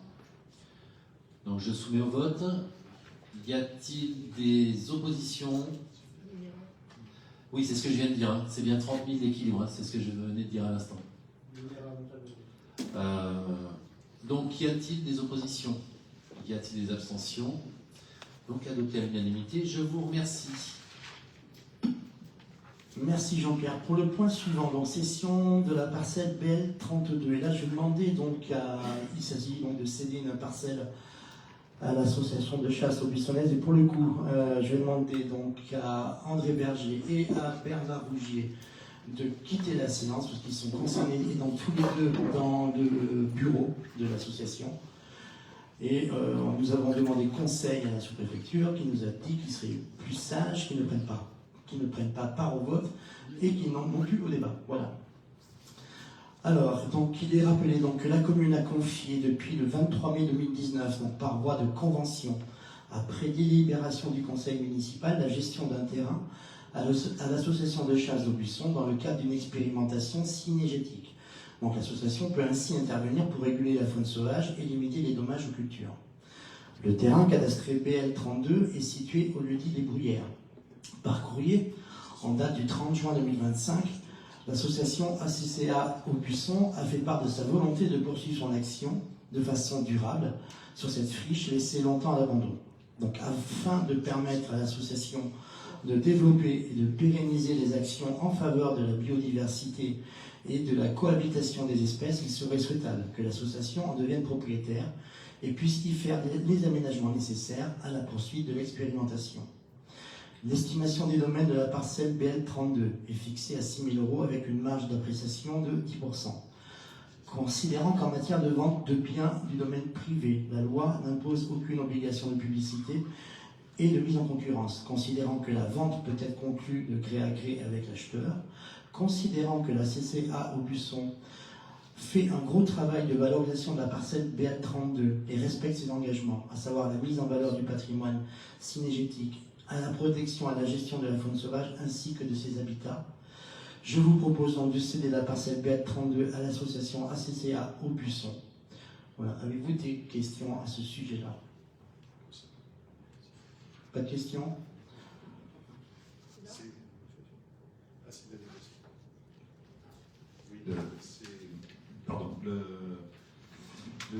Les domaines proposent 6 000 et on négocie à 5 000. Oui, pourquoi? Parce qu'en fait, les domaines, ils ont fait une évaluation, ils l'ont faite pas, ils ne sont pas déplacés. Ils l'ont faite par une vue satellitaire. Et ils ont considéré que, vu par satellite, enfin, vous savez, les Google Maps, des choses comme ça, ils pensaient que l'accès à la parcelle, ainsi qu'il y a un petit parking en fait devant une petite construction, en fait, ils pensaient que c'était goudronné, ce qui donnait de la valeur au terrain. Et en fait, on leur a expliqué, donc on a eu beau expliquer cela au service des domaines, il dit bon, bah, il a fait l'évaluation et il libre à nous du coup de négocier parce qu'en fait, c'est pas du goudron, ce sont du tout venant en fait, et ce sont des aménagements qu'ont réalisé l'association en fait. De la même manière, il y a un petit bâtiment. Est-ce que tout le monde situe cette petite parcelle? C'était en fait, elle jouxte l'ancienne décharge, qui était aussi une décharge annexe. C'était là où il y avait les gens du voyage à l'époque. Il faut dire que donc l'association de chasse a fait un énorme boulot de trier ce qui était resté sur place en fait. Voilà, ils ont sorti énormément de verre, de plastique, pas de ferraille puisque la ferraille était revendue. Donc on n'a pas trouvé beaucoup de ferraille, mais voilà. Donc ils ont fait un énorme boulot de nettoyage. Ils ont aussi planté donc le projet aussi, c'est donc quand on parle de protéger la biodiversité et aussi les cultures alentours et aussi d'ailleurs la circulation automobile qui est le long de la départementale 941, c'est qu'ils ont planté un champ de maïs sur cette parcelle-là, ce qui fait que ça maintient la population sanglier sur cette parcelle-là. Ça les évite, ça évite en tout cas cette faune de traverser la route. Mais c'est vrai qu'on voit de moins en moins d'accidents, parce qu'il y a souvent des accidents avec, notamment avec des sangliers, de moins en moins, a priori grâce à ces projets-là qui sont menés donc, par l'association. Donc on en a discuté de gré à gré, en fait, et on s'est mis d'accord sur le prix donc, de 5 000 €. Voilà, si vous en êtes d'accord. Je vous propose, s'il n'y a pas d'autres questions, je vous propose donc de mettre cette délibération au vote. Donc il vous est proposé donc, de décider d'approuver donc, la cession de biens cadastrés BL32, donc 6 lieux dit Les Bruyères, au prix net vendeur de 5 000 € à l'association ACCA Aubusson, représentée par son président en exercice, de m'autoriser à mener toutes les démarches nécessaires pour aboutir à la vente de cette parcelle dans les conditions prévues au CGCT et dont l'acte sera adressé par un notaire. Y a-t-il des oppositions? Y a-t-il des abstentions? Adopté à l'unanimité, je vous remercie. Quelqu'un peut aller chercher Bernard et André, si vous voulez bien.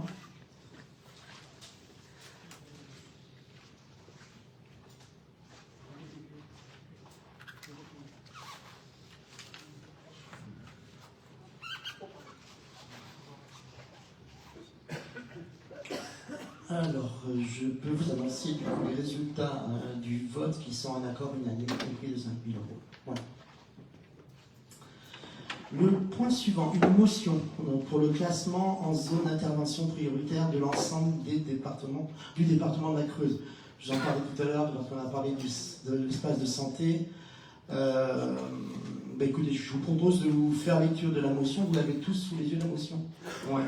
Je vous en fais lecture, puis on en discute après si besoin. Donc, une motion visant à garantir donc l'égalité d'accès aux soins dans la Creuse et demandant le classement en zone d'intervention prioritaire, ZIP, de l'ensemble du département. En effet, moi maire d'Aubusson, j'ai envoyé donc un courrier le 9 septembre 2025 à la directrice de l'ARS Creuse concernant donc le nouveau zonage qui pourrait entrer en vigueur au 1er janvier 2026. Le Conseil départemental de la Creuse, l'Association des maires et adjoints de la Creuse et l'Association des maires ruraux de la Creuse ont envoyé eux également un courrier le 15 septembre 2025 pour demander au directeur régional de l'ARS Nouvelle-Aquitaine et au Premier ministre le classement en zone d'intervention prioritaire, donc ZIP, de l'ensemble du département. La communauté de communes Creuse-Grand Sud devrait adopter le 25 septembre prochain une motion visant à garantir l'égalité d'accès aux soins dans la Creuse et demandant le classement en zone d'intervention prioritaire, donc zone ZIP, de l'ensemble du département. L'association des maires de la Creuse réunie en assemblée générale le 26 septembre prochain devrait également présenter une motion en ce sens. Donc, monsieur le maire d'Aubusson et l'ensemble des conseillers municipaux ont exprimé à plusieurs reprises leur inquiétude au sujet de la désertification médicale de la commune d'Aubusson. L'évolution de la démographie médicale en Creuse illustre clairement la dégradation de la situation en Aubusson. Le secteur a perdu 5 médecins en seulement 3 ans, de 2022 à 2025. La densité médicale prévue à l'horizon 2026 n'est plus que de 4,5 médecins pour 10 000 habitants, contre 8,6 en 2022. Ce qui nous ramène dans la même strate de fragilité que l'ensemble du département de la Creuse. Donc le projet de zonage médical établi par l'Agence régionale de santé, l'ARS, ne reflète pas la réalité puisqu'il classe notre commune en zone ZAC, zone d'activité complémentaire, et non en zone d'intervention prioritaire, ZIP. Or, le classement en ZIP acterait une offre de soins très déficitaire, la difficulté d'accès aux soins et permettrait d'accorder des aides à l'installation pour de nouveaux médecins. Dans ces conditions, il est difficile donc de comprendre que notre territoire ne bénéficie pas des mêmes leviers incitatifs que le reste de la Creuse. Cette différence de traitement apparaît d'autant plus injustifiée que l'accès aux soins est déjà sous forte tension dans tout le sud du département. Donc le conseil municipal d'Aubusson exprime à nouveau son inquiétude quant au manque de médecins sur son territoire et aux sollicitations des habitants de la commune qui n'ont plus de médecins et soutient toute initiative ayant pour objet de maintenir l'égalité des soins dans l'ensemble du territoire de la Creuse. Ainsi, le conseil municipal demande à l'Agence régionale de santé de reconsidérer le zonage envisagé afin que l'ensemble du département de la Creuse, y compris le secteur d'Aubusson, soit classé en zone ZIP pour garantir une équité territoriale et permettre de mieux accompagner l'installation de nouveaux médecins dans les zones les plus en difficulté. Soutien des motions à intervenir à la communauté de communes Creuse-Grand Sud et à l'association des maires et adjoints de la Creuse. Avez-vous des interventions ou des questions au sujet de ce zonage? Catherine de Benz. Donc, on en a souvent parlé. Il y a une réunion demain importante auquel je serai. Je ne sais pas si tu viens.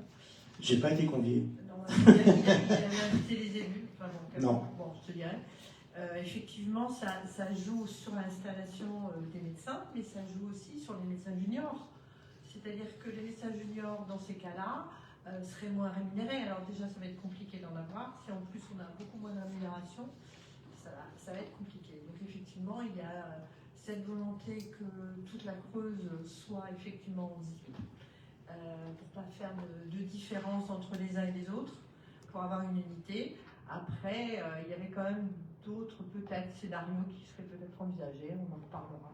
Oui, les autres scénarios, c'est la négociation entre territoires, mais là, ça serait, à mon sens, complexe. Puis je vois mal un territoire dire bien volontairement, mais écoutez, moi, je n'ai pas besoin d'être en ZIC, je préfère être en ZIP, je préfère être en ZAC, je ne vois pas beaucoup de territoires qui seraient prêts à le faire, enfin, honnêtement. Puis quand même, ces territoires-là seraient bien dotés, enfin, ça serait un peu contre-productif vis-à-vis de la population.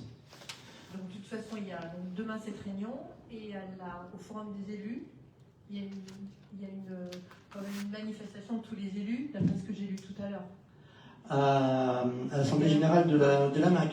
Oui. Oui, effectivement, il y aura une motion, oui, c'est ce que je viens de dire, en fait, il y a une motion qui sera votée là aussi. Oui. Ouais.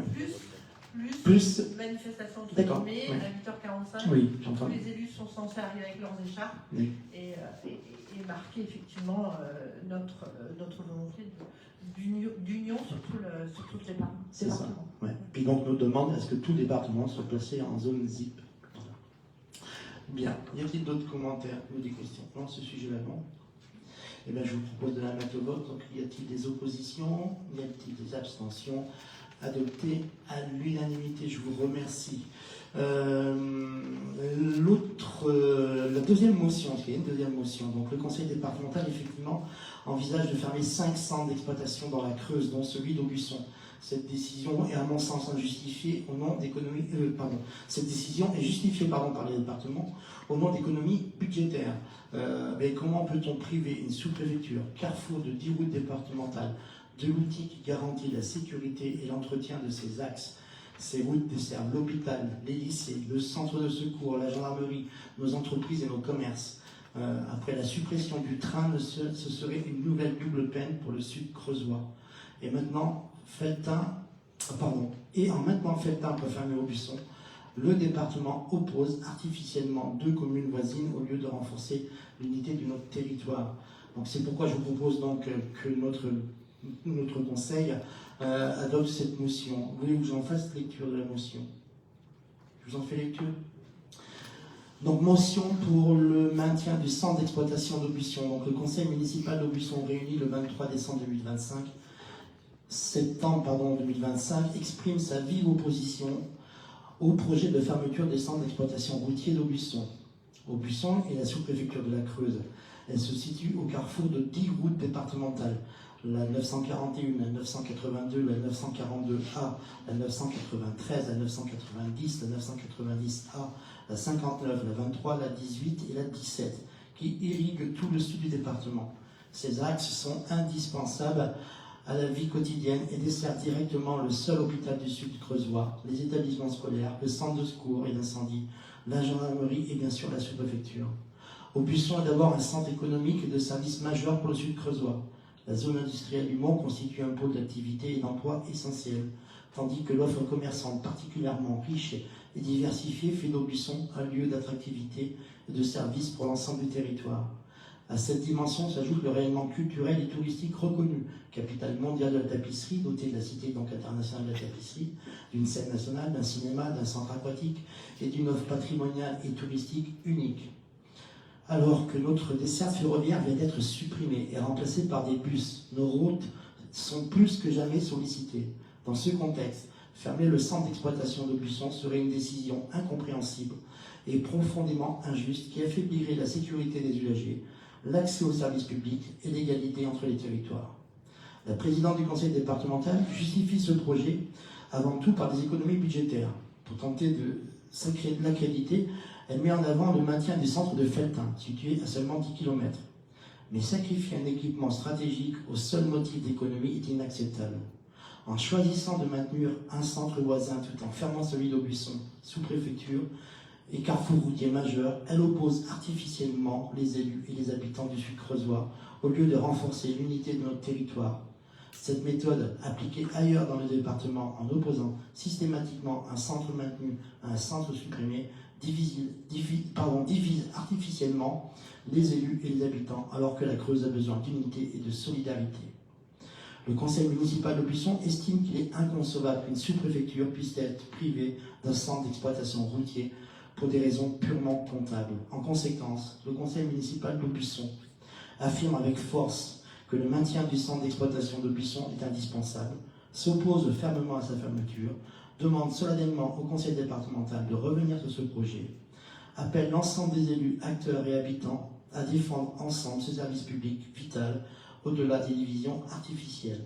On n'abandonne pas une sous-préfecture, Aubusson doit garder son centre d'exploitation. Voilà, y a-t-il des questions à ce sujet-là? Catherine de Metz. On a une date de prévue? Non. C'est acté? Non, on n'a pas d'information, on n'a pas été consulté du tout. On a eu aucune information officielle. En fait, cette information-là est venue des personnels employés dans ces centres d'exploitation. Voilà, donc pas d'info officielle. Effectivement, j'en ai discuté ceci dit avec la présidente du département. Elle me répond qu'on n'a pas à se mêler de la gestion des ressources humaines du département. En soi, pourquoi pas. Mais on est en droit aussi de s'interroger sur le bien fondé de cette décision. Voilà, pour les raisons qu'on expose au travers de cette motion. Y a-t-il d'autres questions, d'autres interventions? Vers le sud du département, il y a d'autres Bernard, je oui. d'autres centres d'exploitation qui sont sur le point d'être fermés. Alors, sur le territoire du Creuse Grand Sud, il y a donc celui d'Aubusson qu'elle projette de fermer, que le conseil départemental projette de fermer, de conserver celui de Felletin et de fermer également celui de Janssou. Il y en a également à Janssou. Voilà. Ce qui fait qu'en fait, sur le territoire de Creuse Grand Sud, il n'y aurait plus qu'un seul centre d'exploitation. C'est pas sur Creuse Grand Sud, mais la Courtine, par exemple. C'est vrai? Je sais pas.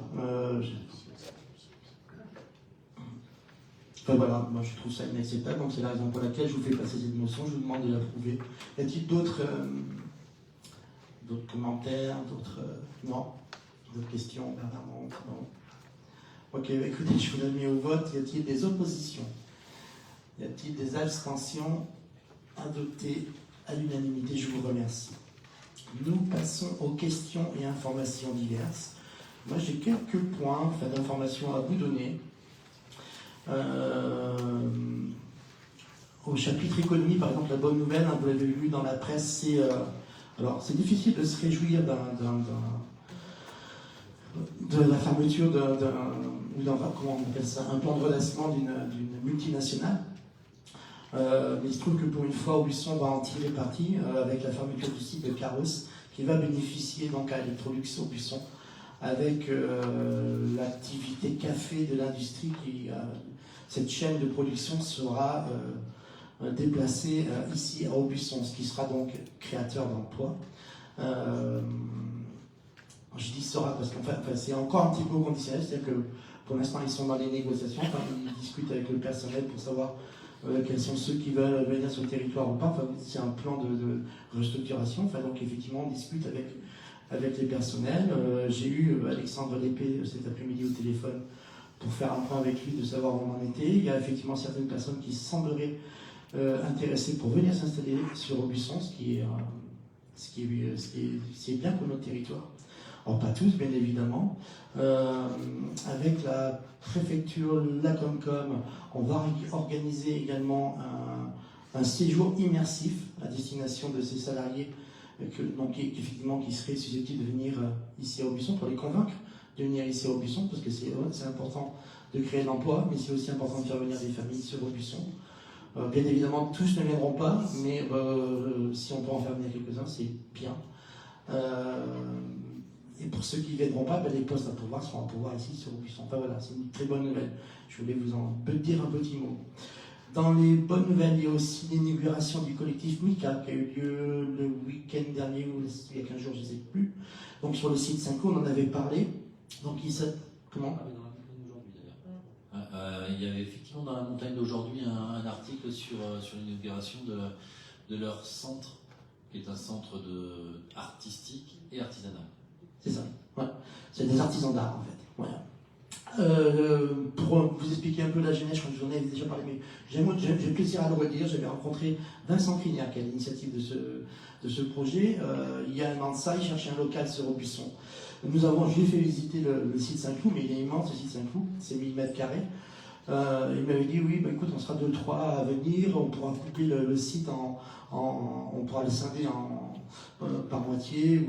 Et finalement, un an après, ils sont 10. Il y a 10 artisans d'art qui se sont installés ici au Buisson.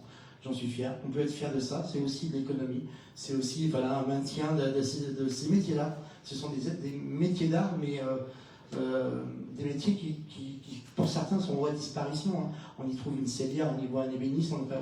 Il y a des métiers qu'on ne voit plus. Et donc, c'est important de maintenir sur notre territoire, et encore mieux ici, à Aubusson. Voilà. C'est aussi, je voulais vous dire ça en termes de bonnes nouvelles. Du côté au chapitre patrimoine, le chantier participatif sur l'église Sainte-Croix va bon train. Vous avez pu voir aussi ça peut-être sur la presse en a parlé, j'ai fait quelques publications. Cet été, donc, les bénévoles ont décrouté complètement la façade sud, et ils ont même commencé à refaire un enduit à la chaux de façon traditionnelle. Et la bonne surprise, c'est qu'on a découvert un nouveau passage sur l'église.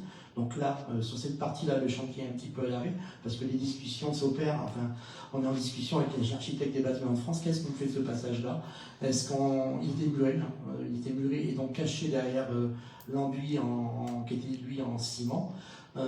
Est-ce qu'on le réouvre, comme c'était a priori, le 15e siècle, ou est-ce qu'on le remure à nouveau? Voilà, la question se pose, et ces discussions-là sont en cours avec les architectes des bâtiments de France. Vous parlez également de la collection Fougerolles, qui est sortie, ça y est, de la manufacture Fougerolles. Elle est actuellement en cours de traitement, je vous en ai parlé là aussi, elle est dans une bulle d'anoxie. Je crois que ça dure 6 semaines ou 7 semaines. Voilà, ça aussi c'est une bonne... Comment ? Elle sera stockée, comme je vous l'avais annoncé aussi. Ça, c'est un accord qu'on a passé avec Emmanuel Girard, le directeur de la Cité internationale de la tapisserie. Elle sera stockée dans les nouvelles réserves de la Cité internationale de la tapisserie avant d'en faire un inventaire et de voir. Après, là, ce sera un autre projet. Là, pour l'instant, effectivement, on a financé la désinfectation des œuvres et puis la préservation des œuvres. Après, il y aura une seconde étape, là aussi, d'inventaire et de savoir qu'est-ce que l'on préserve, qu'est-ce qui vaut le coup d'être préservé aussi. Certaines œuvres peuvent être très abîmées, voire trop abîmées, et n'ont peut-être pas une valeur suffisamment importante qui justifierait leur rénovation. Enfin voilà, ça sera une seconde étape. En tout cas, la première étape de sauvegarde de la collection est en cours. Voilà ce que je voulais vous dire. À propos de la collection Fougeroy, puisque nous sommes dans le patrimoine, vous dire un petit mot aussi sur le succès des Journées du patrimoine, notamment ici à la Manufacture Bracnier. On a accueilli plus de 1100 spectateurs. C'est visiteurs, pardon. C'est une déformation professionnelle. Qui étaient spectateurs aussi. Pourquoi ? Parce que cette année, on avait donné carte blanche aux ateliers de la main nue. 14 artistes qui ont fait une magnifique exposition au sein de la Manufacture Bracnier. Voilà, et elle a remporté dans ces Journées du patrimoine, ont remporté un franc succès puisqu'on a atteint les 1100 visiteurs. Je tiens vraiment à remercier tous les acteurs qui ont mis en œuvre cette exposition-là, que ce soit donc bien évidemment les artistes eux-mêmes, mais aussi les techniciens, parce qu'il y avait aussi l'exposition était éclairée, puis aussi les agents de la commune qui se sont énormément investis dans cette opération. Vous parlez également du COPIL sur l'hôtel de ville qui avance bien lui aussi. Une prochaine réunion d'étape se tiendra le jeudi 16 octobre pour ceux qui font partie du COPIL. Et un rendu du COPIL est prévu pour le mois de novembre. Voilà. Ça avance bien, les discussions sont intéressantes, les échanges sont très intéressants aussi. Pour rappel, il s'agit ici d'imaginer et de définir l'avenir de notre hôtel de ville. C'est de se questionner sur qu'est-ce qu'on en fait avant d'y faire des travaux. L'hôtel de ville a besoin de travaux, de rénovation énergétique, électrique, d'accessibilité, mais avant de procéder à ces rénovations-là, il est quand même beaucoup plus pertinent de savoir ce qu'on veut y faire, parce que les travaux ne sont pas les mêmes en fonction de ce qu'on y fait. Voilà. Excusez-moi, j'ai beaucoup d'informations, mais je pense que ça vaut le coup d'en parler. Toujours au chapitre culture et patrimoine aussi, le projet d'Eda Nefora qui vient de débuter avec la première fresque rue Château-Frévier. Chacun peut l'admirer parce que tout le monde est censé passer par là s'il se rend en centre-ville. Un projet qui me tenait à cœur et ça y est, il voit le jour. Là aussi, alors c'est un grand projet, c'est un gros projet. Là, on est à la première fresque. Le projet, enfin l'idée du projet, la genèse du projet, c'est de créer un circuit touristique, enfin, d'amener à en fait, pardon, je suis un peu bouillon, mais parce qu'il y a tellement de choses sur ce projet-là. On a fait le constat, en fait, avec Delphine Saladini, c'était pendant le Covid, que effectivement la Cité internationale de la tapisserie avait à peu près 50 000 visiteurs par an, mais on se rend compte que ces 50 000 visiteurs ne franchissent pas le Pont-Neuf. Donc l'idée qui a germé dans la tête de Delphine, c'était de créer cette exposition, une sorte de musée à ciel ouvert, donc ce principe de fresque, pour amener les gens à découvrir et à regarder Aubusson différemment, voilà, sous un autre angle. Mais il n'y a pas que les fresques, il y a aussi l'association projette également d'acheter des maisons, des petites maisons de petites surfaces pour y créer des ateliers, là aussi, d'artistes, voire d'artisans d'art, et donc il y aurait une fresque et un atelier d'art à visiter. Voilà. C'est un projet qui est immense, qui débute juste, et j'ai bon espoir qu'il arrive à son terme. Voilà. Là maintenant, les étapes suivantes, cette première fresque, elle est là pour... maintenant qu'elle est là, je pense qu'elle convainc les principaux financeurs, que sont la DRAC, et puis aussi les financeurs privés, pour leur dire que voilà, c'est un beau projet, et donc s'ils peuvent maintenant aider à financer le reste du projet, ça serait super. Voilà. Vous parliez également... la mairie, on oui. participe. Oui, on a voté une subvention C'est l'association Akakeros. Et on a voté cette année, j'ai plus le montant en tête, si quelqu'un l'a en tête. C'est 2 000 euros, 3 000 euros, entre 2 000 et 3 000 euros. Voilà. Ce qui est rien, c'est une participation également de la commune. Alors il y a cette participation-là, mais on est aussi facilitateur, c'est-à-dire que j'ai aidé avec Delphine Savadini à discuter avec les architectes des bâtiments de France pour les convaincre que ces fresques-là, c'est pas du street art, c'est pas un trompe-l'œil, c'est du patrimoine historique. Hein. Les fresques, c'est pas, je vous l'ai dit, on fait pas un trompe-l'œil, on parle de patrimoine culturel. Ce sont des cartons de tapisserie pour certains qui datent du XVIe siècle, du XVIIe siècle. Voilà, l'extrait, celle que vous pouvez voir rue de Favier, c'est sur un carton de tapisserie qui date du XVIe siècle pour celui-ci. C'est un petit bout de 6 cm par 6 sur un carton de tapisserie. Voilà. Donc c'est historique aussi, c'est-à-dire qu'on allie le patrimoine culturel et pardon, je perds mes mots, et le patrimoine architectural. Donc, voilà. Voilà, donc je suis fier aussi que ce projet voit le jour. Vous parlez également du projet d'extension, de l'extension de la cité de la tapisserie qui a pris un petit peu de retard, mais quand même, elle va ouvrir cette extension. L'ouverture est prévue un petit peu, pour les vacances de Noël, et l'inauguration officielle a été annoncée hier soir en comité syndical. Elle se déroulera le 17 janvier 2026. Voilà. Prenez note de cette date-là, ce sera donc l'inauguration de l'extension de la cité de la tapisserie. Vous parlez également du hall polyvalent. Vous savez, donc, on avait lancé un appel d'offres à la fin de l'hiver, au début du printemps. Cet appel d'offres était infructueux, c'est-à-dire qu'on n'avait pas eu de réponse, donc on a relancé un appel d'offres. Ça concerne donc les toitures, la toiture de la grande salle, les toitures des petites salles, pardon, également les huisseries et du bardage. On n'avait pas eu de réponse, donc là on a fait un nouvel appel d'offres qui est paru courant de l'été. Il se clôture demain, donc j'en saurai un petit peu plus demain. Pour espérer avoir un peu plus de réponses, on a fait des lots, parce qu'effectivement il n'y avait pas de lot, c'était un package, donc là on a fait des lots, et ben, j'ai bon espoir qu'on ait des réponses et qu'enfin on puisse démarrer les travaux d'étanchéification du hall polyvalent. Voilà. Vous parlez également du nouveau site internet qui est en ligne depuis cet été également de la mairie de la commune d'Aubusson. Là, remercier Chantal, remercier Edwige, surtout Edwige, pour le boulot. Je ne sais pas ce que vous êtes rendu sur le site internet, il est beaucoup plus intuitif. Vous y trouvez aussi des documents, par exemple, pour remplir les demandes de subvention. Enfin, tous ces documents-là, voilà, vous verrez, allez voir sur le site internet de la commune. C'est un nouveau site qui est superbe. Vous parlez également de la gendarmerie. On a reçu, vous savez qu'on a un projet d'extension de la gendarmerie. On a reçu l'agrément du projet d'extension par le ministère de l'Intérieur, donc c'est validé. Donc on va pouvoir également entamer les démarches pour ce projet-là. Vous parlez également de la récolte de patates solidaires qui a débuté, n'est-ce pas Bernard? Elle est en cours, enfin il y a une première récolte qui a été faite, mais elle n'est pas finie. Il reste des patates à récolter. Voilà.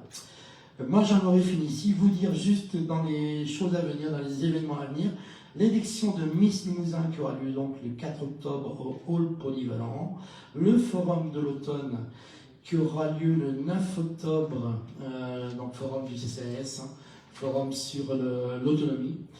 Et vous parlez également du voyage du CCAS qui aura lieu donc les 13 et 14 octobre.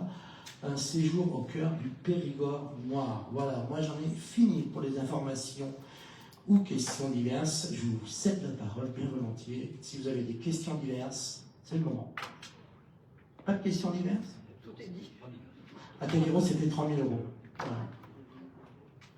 Je salue, oui, je vais nous parler du voyage, du séjour au cœur du Périgord noir.